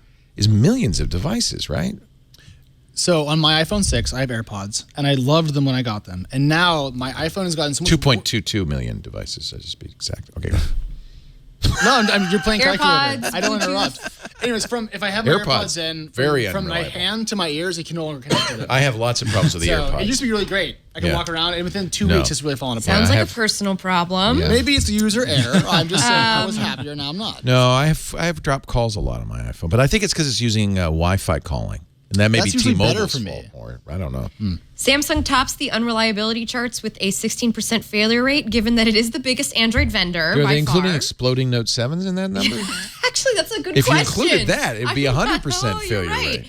rate. Behind it is Xiaomi, Motorola, Sony, and Lenovo with failure rates of 5%, 4%, 3%, and 3% respectively. So this is independent information from repair centers or something like that? Yeah, that's interesting. All right. ZDNet reported on it. Okay. All right. Blanco Technology Group, independent. You can believe Blanco. I'm If it's very glad that Blanco, link was in there. You can't go wrong. Our show today, you know what I cooked last night? It was so good. It was a Japanese barbecue sauce on chicken. Ooh. And then I can't remember. It was like yakinuki sauce or something. I'd never had it before. And then I used something called mirin, which was a rice vinegar. And then I had shredded carrots and I marinated I'm talking about my Blue Apron. And I've got Blue Apron tonight. I think we're going to do a teriyaki salmon. Blue Apron's awesome. It's been kind of one of my New Year's resolutions to not eat out so much. Lots of calories eating out. I always, you get the bread. You can't say no. You eat the bread. That's a mistake. You get dessert lots of times. So we've really been trying to be good and cook at home.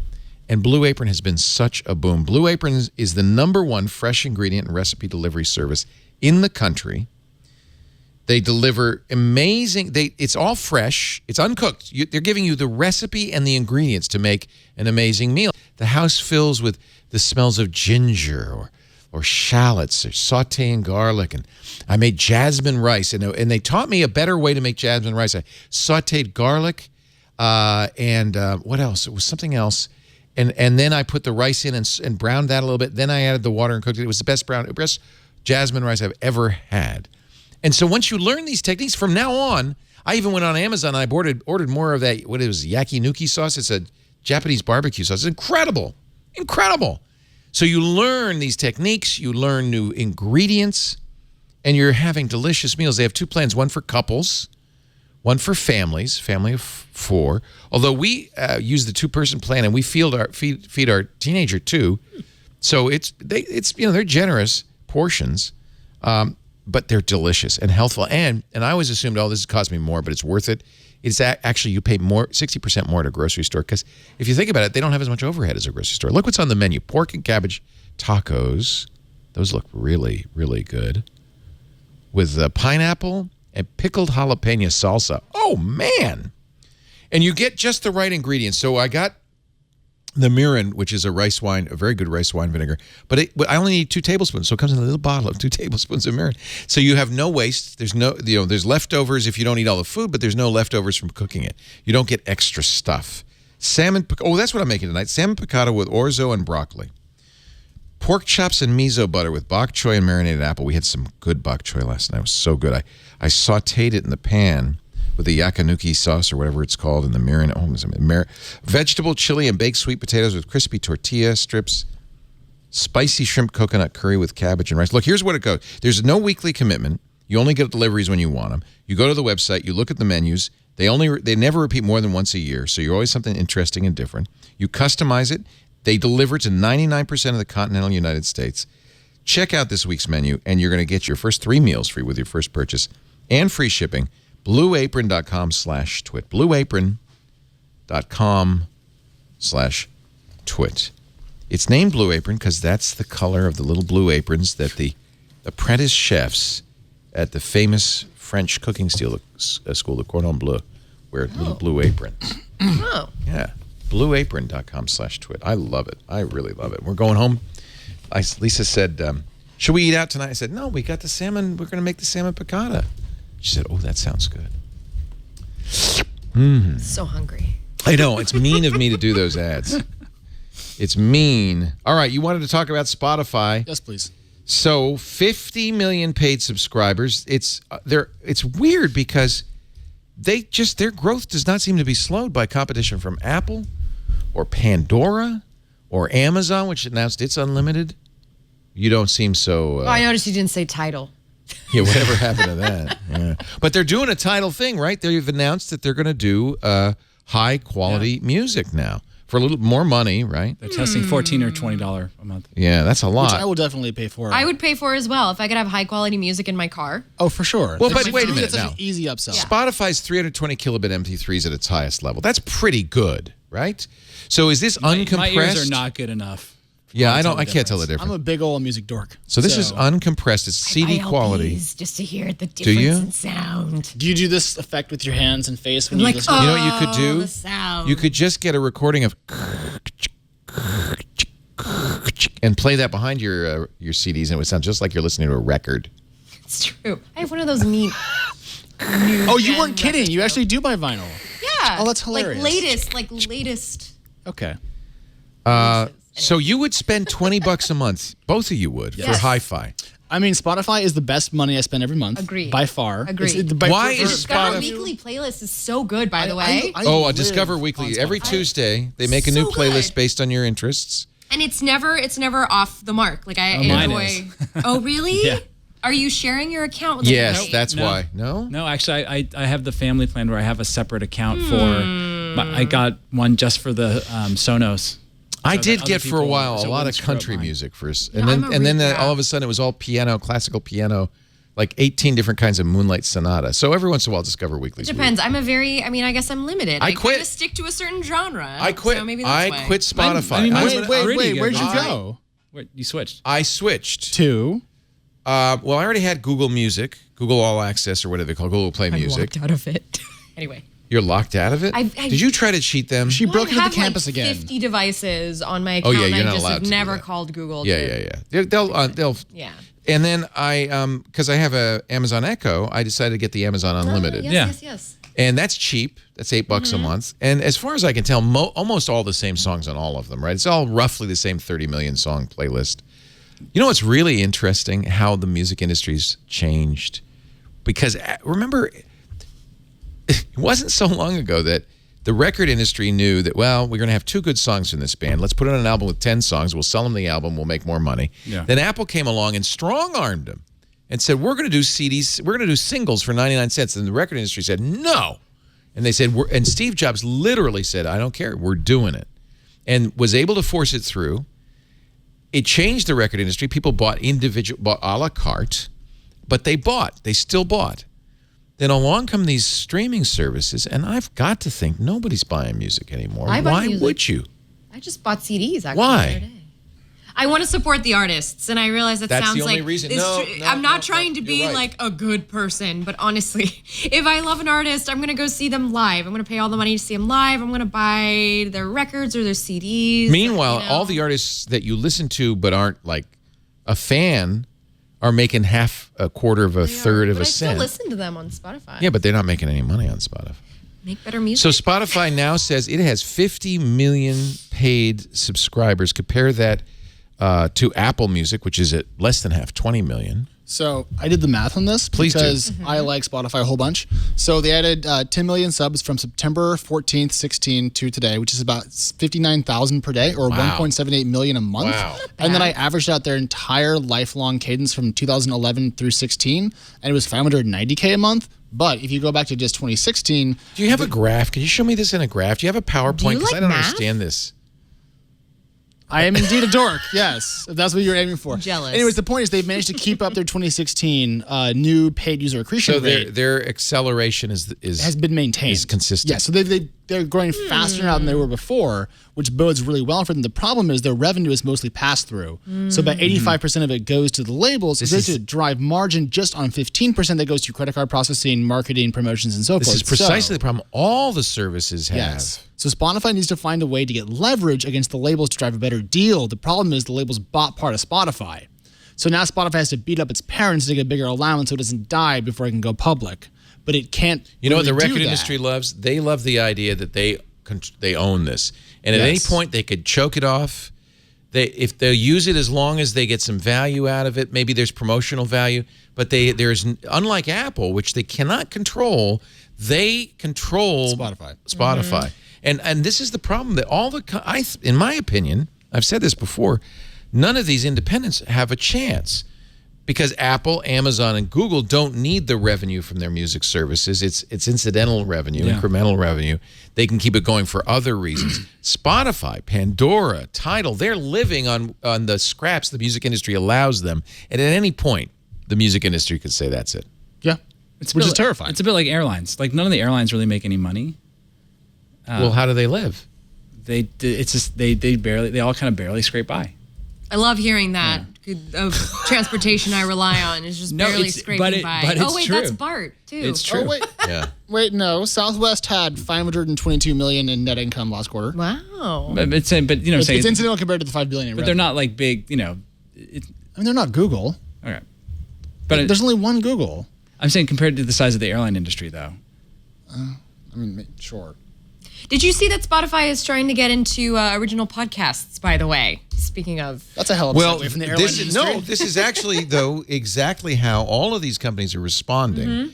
And even Audible's doing this, is they're saying if we create our own content, then we're not beholden to the record industry, the publishers, and maybe we can somehow, get a grasp on this business, Spotify make some money if we create our own original content. Which is why Facebook is getting into TV-style content, right? Yeah. I mean, everyone's doing Facebook doesn't have the challenge these companies do. They need a revenue source that isn't controlled by the music industry. And also can drive differentiation between them and back to your point about 30 million tracks that are all the same. Yeah. If you're Spotify and you can say the only place to have the Metallica record, kind of how Tidal's been using. Tidal's tried to do this. Yeah, exactly. But Spotify has more clout, I think, and more total heft than Tidal has by a factor of probably about 8. They have the same issue, though, because who controls who gets exclusives? The record industry. Right. Once again, they're completely at the mercy of the record industry. So how long until Spotify starts buying up independent labels? Do they have the money to do that?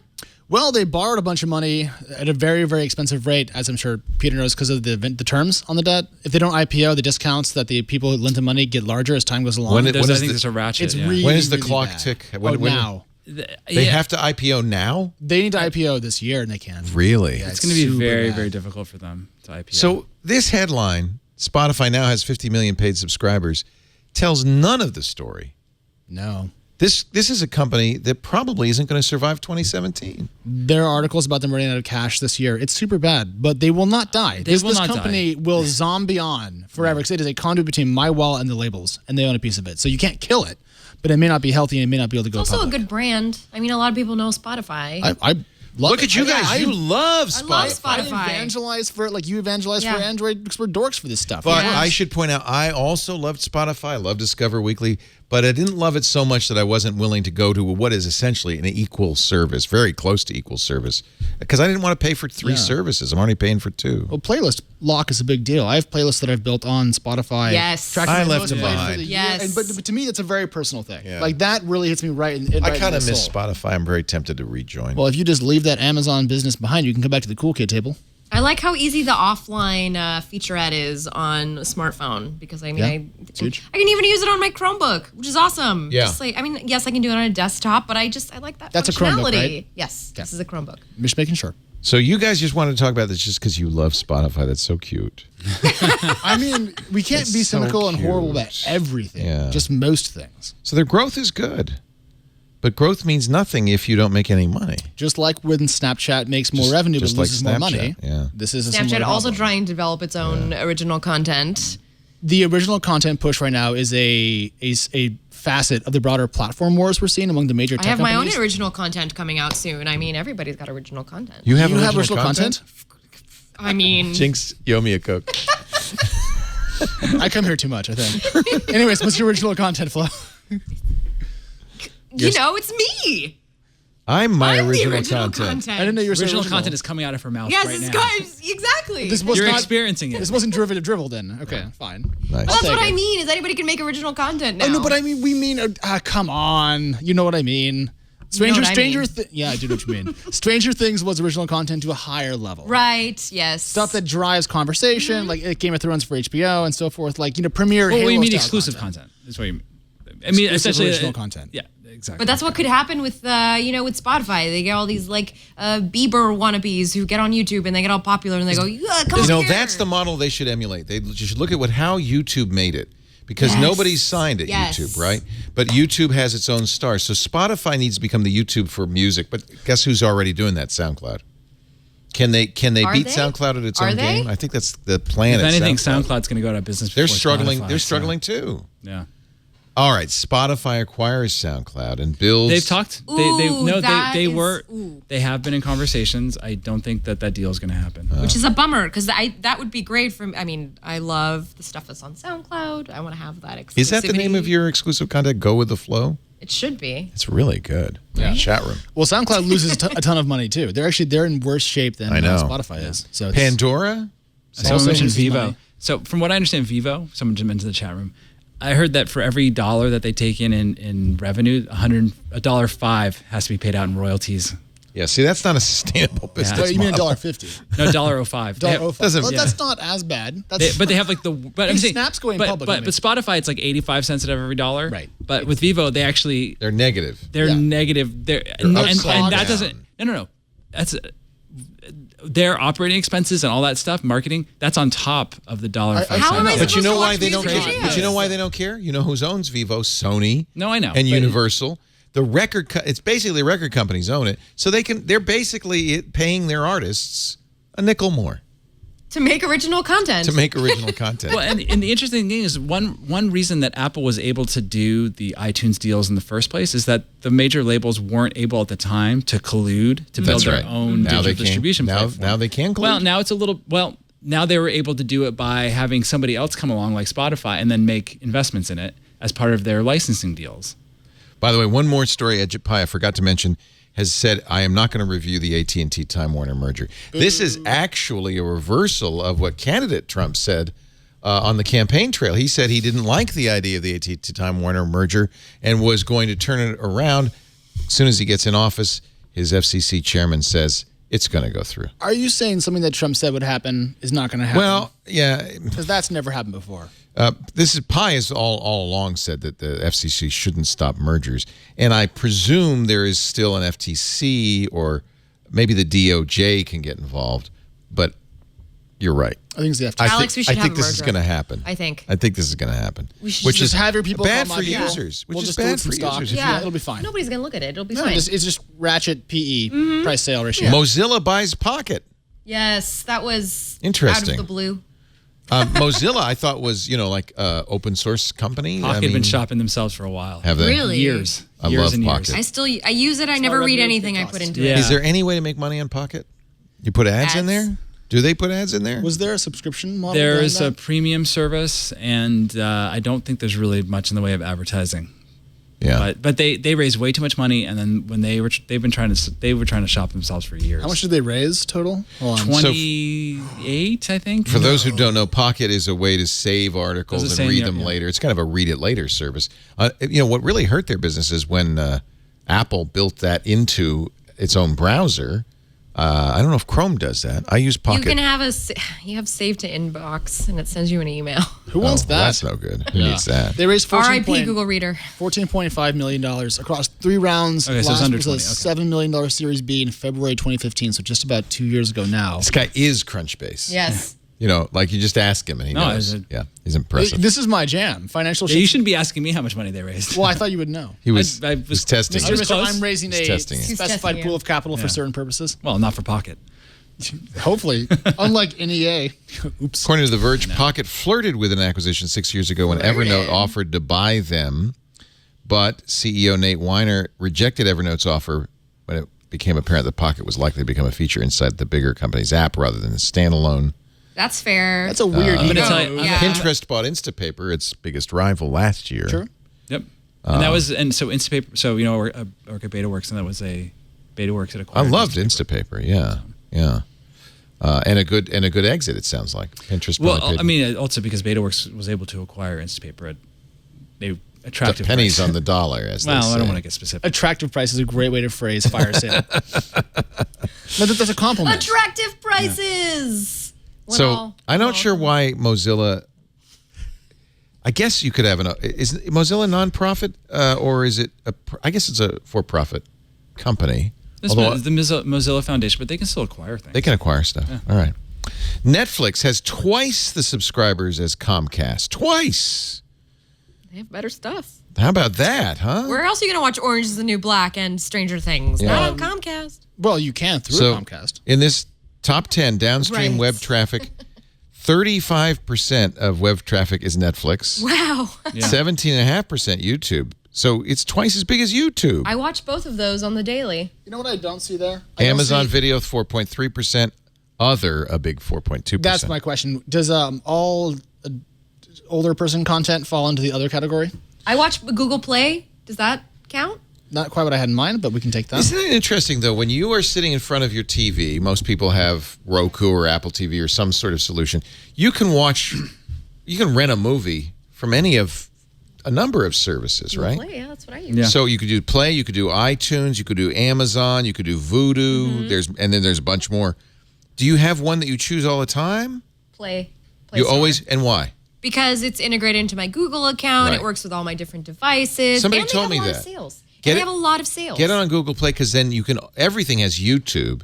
And if you own something on Google Play, you can watch it on YouTube, And I which have a means you can family watch it anywhere. library, which I share with my besties, and we all take turns buying reality TV seasons, and that's how we get our reality TV without having cable.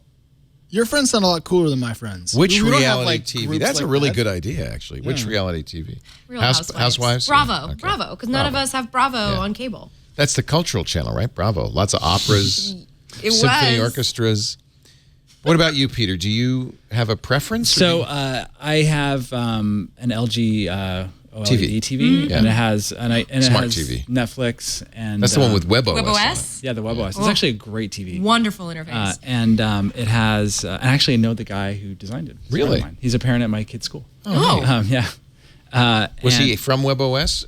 yeah, he came through the acquisition that LG made. Wow. Yeah, he'd worked at HP. Small world. And then had also worked on the Pebble.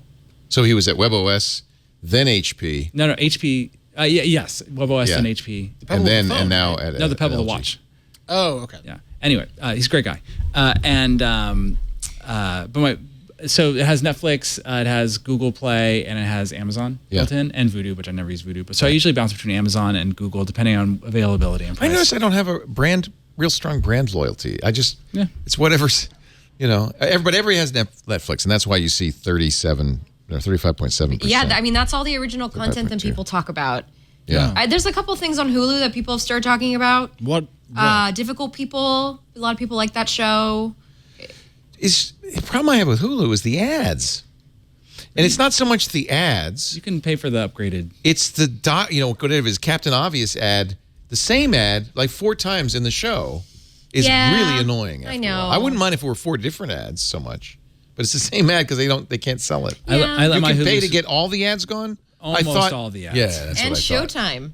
I have Hulu Ultimate or whatever it is, but there's still some ads. I'd let my subscription lapse to Hulu. Yep. I just didn't feel like I was getting enough. Yep. Out of it. Golden Girls is on there now. Golden You have a lot more Girls. free time than I do, I think. Golden No, Girls. no. Wait. No. You've got Just kids, because I watch though. I have TV doesn't mean kids. I have free time. It's just stuff that I like to have stuff on in the background when I'm doing other He's things. trying to raise an unsecured capital pool for I'm possible not. disbursement. I'm not That's soliciting fair. anyone for anything. That's fair. I said that carefully. No, but I think parents have a different set of time constraints on their lives. Here's this is a more interesting graph. This is the black line is total cable subscriptions. This is from 2012 Which is going to today, down. slowly going down. Unsurprising. The red line, which is up, is Netflix, and then the yellow line is Flaccid is pretty I much. knew that was coming. It's a and then matter of time. And then Comcast is the yellow line. So Comcast is flat, cable's going down, and It's not worth the money. right. I cut the cord. This Not is worth this the is a money. cord cutter story, isn't it? Right there, that graph tells it all. It's a story of a giant corporation that's overcharging for things that you don't need to You know pay what's for. The missing? fact that we pay for You know cable what's access missing in and this, still though? see ads is an amazing affront I to good agree. consumer Here's choice. what's missing in this. This is Comcast subscribers, but Comcast isn't stupid. This is Comcast revenue. Because how do you get Netflix? You get it over your internet, which Comcast has slowly raised the price of to make up for the loss in television revenues. So Comcast is not stupid. My Comcast bill is basically the same as it always has been. That's true. Yeah, I just have internet, and it's like $100. Yeah. Yeah, same. So you didn't save any money. No, I'm with not saving anything. Comcast very cleverly orchestrated that, right? And Well, because no. there's no competition, where are you going to go? Yeah, and look, the people who run Comcast are not dumb. No. Right? The whole thing about Apple and Apple TV, the reason why we haven't seen an Apple TV box that integrated with cable and all the things that they were trying to do is because Comcast refused to do the deal. Yeah. Yeah. Comcast? No, they got everybody by the short hairs. Yeah.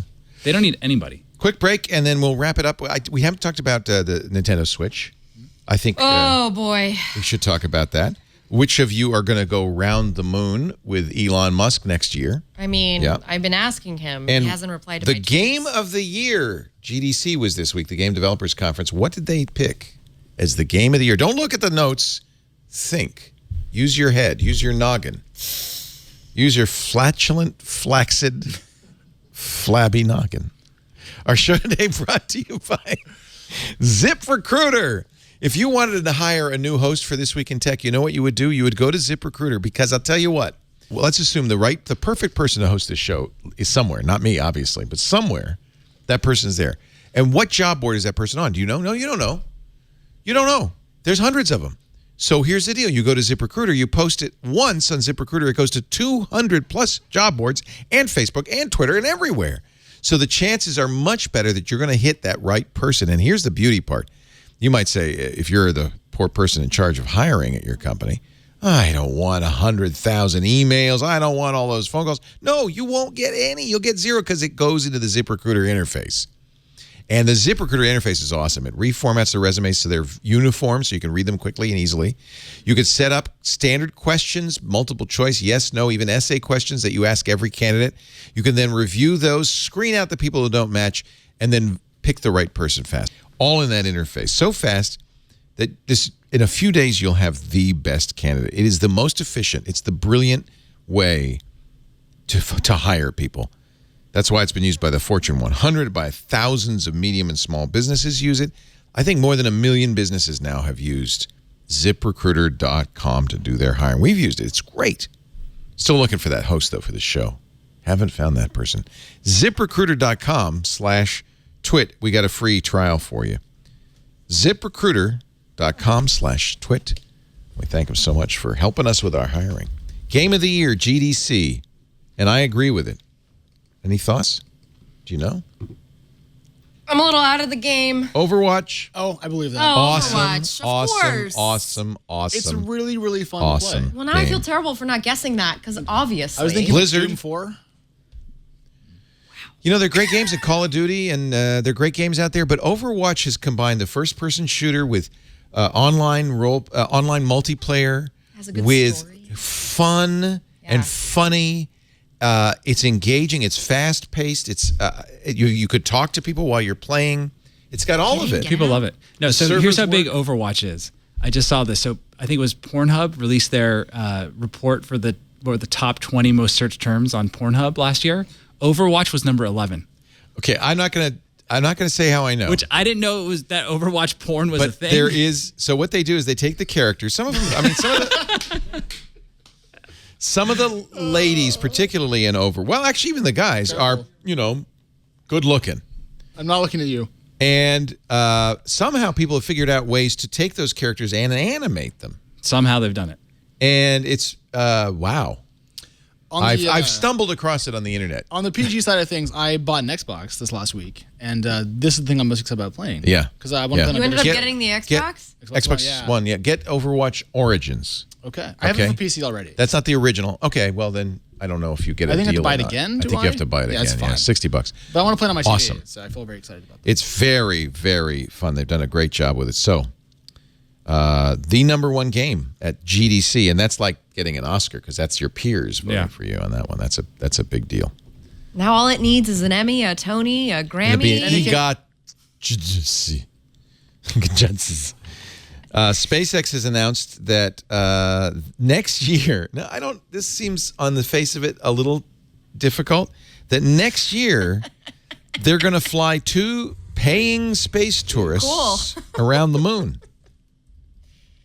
They didn't say what the price is, but I guess if you have to ask, you can't afford it. If this happens in 10 years. Next year, 2018. But I mean, if this becomes mainstream where I can like buy a ticket to the moon, and I'm going to start saving my money and I'm going to start doing this. If I save my money for like 714 years, I can probably afford a one-way. Forget it. The 2 who are going have already placed deposits. How dare they? We don't know who they are, but Elon How Musk dare they? said they will undergo fitness tests and begin training later this year. Oh, we have to work out for this? Oh, yeah. Yeah, you like the can't just- Apollo yeah, you astronauts can't just go before into them. space. These Why not? individuals I will think you just put on the stupid suit Your and off body. you went. No, the Your Russians body. have been doing the space tourism for, I mean, was it The like Russians- $10 million? Yeah, but that's or like a something low that? Earth orbit. This is No, going... I'm better saying, but like it's got to be probably what? It was hundreds of thousands of dollars to do it, I think. Yeah, I think it was the Russian space tourism was like $10 or $20 million. Yeah, Oh, it was that much? Yeah. Oh, it was- I it was imagine a that this is hefty- probably a 50, Mark Shuttleworth did a it. 50 million. Yeah, Mark Shuttleworth. Yeah. That's right. It's a $50 million probably ticket. Well, you got to pay for it. Okay, but to be totally honest, though, it's a historical moment for having a commercial company do. You know, if you're a multi-billionaire, NASA pays the Yeah, like, Russians. you know. That's a yacht dock Yeah. fees for When 6 when months. NASA puts an astronaut aboard a Russian space vehicle to get him to the space station, it's $80 million. there you go. The space tourists paid $20 million for a trip to ISS. I don't know why tourists get a big better Can deal. I ask, is anybody worried about the fact that, space programs maybe losing NASA, not really getting funded? Now we have space tourism coming to space. I think a Heck, lot this of is people the future saying, of space. yeah, I think a lot of people It's have long privatized? time said commercial space is an alternative to be done hand in hand with government space. But for instance, if you could go to an asteroid and mine it, there could be potentially, depending on the asteroid, trillions of dollars in resources. Oh, there's there. a startup working on that. And there are Eric startups. Schmidt is an investor. That's Fewer right. human rights violations than going to Africa for all of the Yeah, think of that. mining. Yes. Yeah. True. So, in fact, With Apple and Cobalt. Apple had to Right. stop its Cobalt operation briefly because they heard that there was child labor involved. And, Hand mining. No child labor on an asteroid, hopefully. well, we don't Not know. yet. But who's going to send a kid to an asteroid? What if you They really are don't lighter. like the kid? What if it didn't eat broccoli? It's a lighter payload. Carson says, I'll send my kid. So now we know where to My look for kid's been some to an ball in. asteroid. What's your kid done?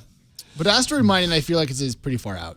It is far I out. don't think it's as far out as you calm, think. Calm down. I think there are a lot of... We'll see it in our lifetime. Yeah. Yeah. But we're going to live pretty far, I think. Your lifetime, not my We lifetime. are our medical I don't- advancements. We're going to live for a while, I think. Yeah, Leo, you were born like 20 years too early. I know, I might It's miss okay. it.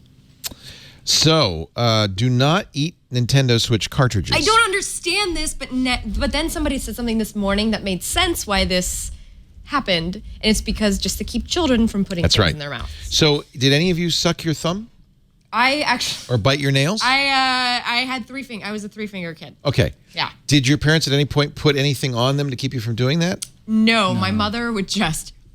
So I know a couple of people. Kevin Rose is one of them whose parents did do that. It's Oh, wow. denatonium benzoate. It's a bittering agent that's used by parents. You buy it and you put it on their nails, and the kids go, "Ugh." That's what's on those cartridges, and it was intentionally put there by Nintendo to keep kids from eating the cartridges.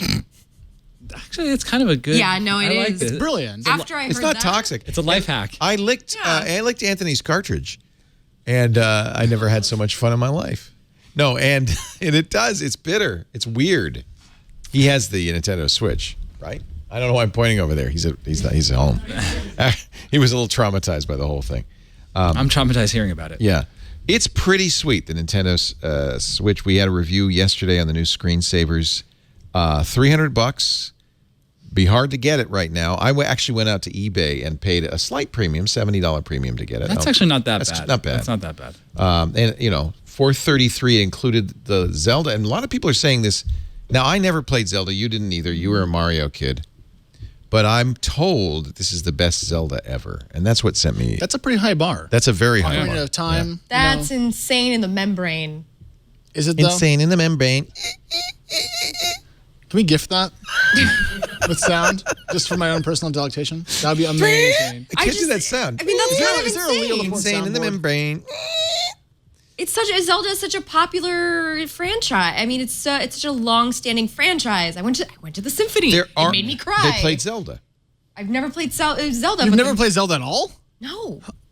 I hadn't until yesterday. What's wrong with But y'all? I played it a little bit on the Switch, and it was neat. My There have been parents some were- You complaints. guys know the Convoy truck anthem and you haven't played Zelda? It was The I Simpsons. mean, I thought that I was the one who was like the weirdo at the table, but y'all are broken inside. Broken. Anyway, I am now very bullish on this. The problem is Nintendo, like Apple and Google and so many other companies, can't seem to make enough of them. What's going on? Why is it so hard to make enough to fill demand? Every person who comes to the GameStop and says, "Do you have the Switch?" and you go, "No," and they walk away, is $300 out the window. Why is this happening? Isn't it like what Snapchat did with the spectacles? Make them, Oh, so it's intentional. I don't think it's intentional. I know. You only do artificial supply constraints when you want to use the product for branding purposes and not to drive revenue and unit volume. Yes. Ergo, no. So they would like to sell more switches. Yes. Absolutely. Why can't? What's the problem? They're You guys bad any at idea? their Self-esteem? jobs. No, but Apple's not bad. Google's not bad. Well, no, and but first, you even couldn't get a Pixel to save your life. It's true. After Samsung Apple made has bomb supply- phones, I'm Apple's had supply chain issues around some of its. The AirPods, I think, might not have ever been shipped for. I mean, it was looking really bad. So I mean, these things happen. Without having looked into it, I mean, it's possible that there's something supply constraints around like the display or around the chip or something. Right. They're using a Tegra, I think, in this. So it's basically, I was told by our reviewer, John Davison from, it's the Rolling Stones gaming thing, Glixel, that it's, I know, I was so busy remembering his name and magazine, I can't remember his website. I can't remember what we were talking about. What was the, what were we talking? Oh, it's the same as an NVIDIA Shield, basically. The tablet. Yes. It's very similar to an NVIDIA Shield in hardware. Yeah. Except it's not running Android as the Shield is. It's running a very stripped down OS. There's hardly any interface on it at all. Sometimes you also think you'll sell fewer than you actually will. So you can underestimate demand. Yeah, you don't want to make too many. Like Microsoft learned with the Surface RT, which they had a couple extra laying around afterwards. Yeah. So I think maybe there's still some bad. Yeah, they gave me one. They gave a lot of people. You didn't get the little one though, the mini Surface Mini. Oh, one of my I friends. don't think they ever sold that. They never They sold didn't. it. Yeah. So the story on that is they had made millions, and this was when Satya Nadella became CEO, and his first act as CEO is we're not selling that, and they had somewhere there's a landfill. Someone get on eBay. There's got to be some floating around on eBay. No, there's not. I mean, one of my friends who works in the press held one and got to report on it because he got like a. What a bummer. I know, but they were super locked down, which makes me kind of curious. Were they so awful that they don't want anyone to even see them, or Waste of resources? I mean, they're pretty big. For some reason, I don't know why, Virginia is the first state to pass a law letting robots deliver goods to your door. Here it goes. Why would Here goes what? The beginning of the end. So Virginia, the law was written by Starship Technologies, an Estonian-based ground delivery robotics company. I know those guys. They're ex-Skype. Ah, Estonia, Skype, of course. Are these Skype Mafia? They were early Skype, but because of the way that the founders took basically. Nicholas Zenström. Yeah, they took all the equity. Yeah. Okay, so they were part of the team, but not part of the equity owning cohort. Essentially, yeah. When eBay acquired, they didn't make any money. So the robots under the law cannot exceed 10 miles an hour, and I think that's good. The Starship ones only go, I think, 5. Yeah, and they can't weigh over 50 pounds, but they are autonomous. So get ready if you live in Virginia to see these little robots wandering around. I want ones with a pet. These make more sense, I think, than trying to do delivery by drone. Mm-hmm. Drone is insane. Nobody's going to do that. Drone That's is the kooky. flying car compared to this. But don't you think that these robots will get rolled? So there was a little robot called the Butler stolen? that went around to like hotel rooms. It was about this Yeah. tall, and it was Yeah. pretty cool. Mm-hmm. And I asked them about that. Like, what if I'm 8 and I just want to mess with the robot? They're like, well, it's weighted, so you can't really knock it over if you're that size. And I was like, yeah, but I'm an adult. If I have a couple martinis, I'm just going to whack it. Well, so yeah, there's a few things. I mean, one is, if you do try to steal it, it has the ability to track you pretty easily. It also, if there's an issue, a human can. Well, just take pry it over open and remote. take the toy. It's pretty secure. Okay. It can actually only be unlocked using your phone when you get to your house. So they've thought about this. I'm just thinking about. Remember that a couple of years ago there was this robot hitchhiking across the country. Oh, Remember, and it got to Philadelphia, and they beat the crap out of it. The city of brotherly love. He ended up in Philly, and he. I mean, it sounds pretty appropriate for Yeah. Philly, right? I mean, There was who pieces thinks of Philadelphia and peace? There were pieces of it all over. It was a social experiment. Is that roboticide? That didn't What does that end count well. as? Roboticide. Roboticide. Just vandalism, right? Or something. Destruction of private He property. was headed to San Small claims Francisco. court. He didn't make it to San Francisco. No. Before we wrap up, can we talk about the studio some? Because I'm still in love with this thing. Okay, we've talked about this a lot, but All right, I haven't. Alex is all excited about my Oh. computer. It's a Surface yeah. Studio, and yes, I still love it. I got it right away, and I ordered it the minute they put it on sale. I got it in late December. It's an all-in-one, and as an all-in-one, I don't know if I would use this like an iMac. But as soon as you do this, and this kills me that Apple has never done this. This is something that Apple should absolutely offer. It could go down at a 20-degree angle, so it's like a drafting table. And then it's touch, which Apple also kind of eschews. And I think the Touch makes this a very nice device. Imagine tweeting. I know you're all about this. I love Brad. Yeah, Brad's great. Brianna Wu. Hey, it's like all my friends. Yeah, Brianna Wu. Look, I follow the best people. Oh, Joshua Tree. Yeah, I follow them all. I've never been there. Yeah, unfortunately. Yeah, these are my peeps. Look, there's you. That's me. That's what you do to me. That's how I feel whenever I come up here and spend my time with you. What's sad is it's hard to figure out exactly which cringeworthy moment that was. This has been one for the books, I think. You're playing with black and white today, Michael, I huh? have to use that for my Facebook profile. At Photo, Michael O'Donnell. He's our unpaid house photographer. He's actually Silicon Valley's house photographer. The guy gets some of the best pictures. So many feels. Crickets. And you're good. You're doing a great job. And he uploads these as we do the show. Very nice. Look at there's Kara. Did you see Kara? Picture of you. Look. Yeah. Good. She's not impressed. Surface. She doesn't care. Some of the actual some of the staff at Twit actually uses Windows, oddly enough. So, including me right now. There are you, Peter. Hey. Just get equal opportunity. All right, finally. Yeah, finally. Nice. You're cut off on that one. I'm sorry.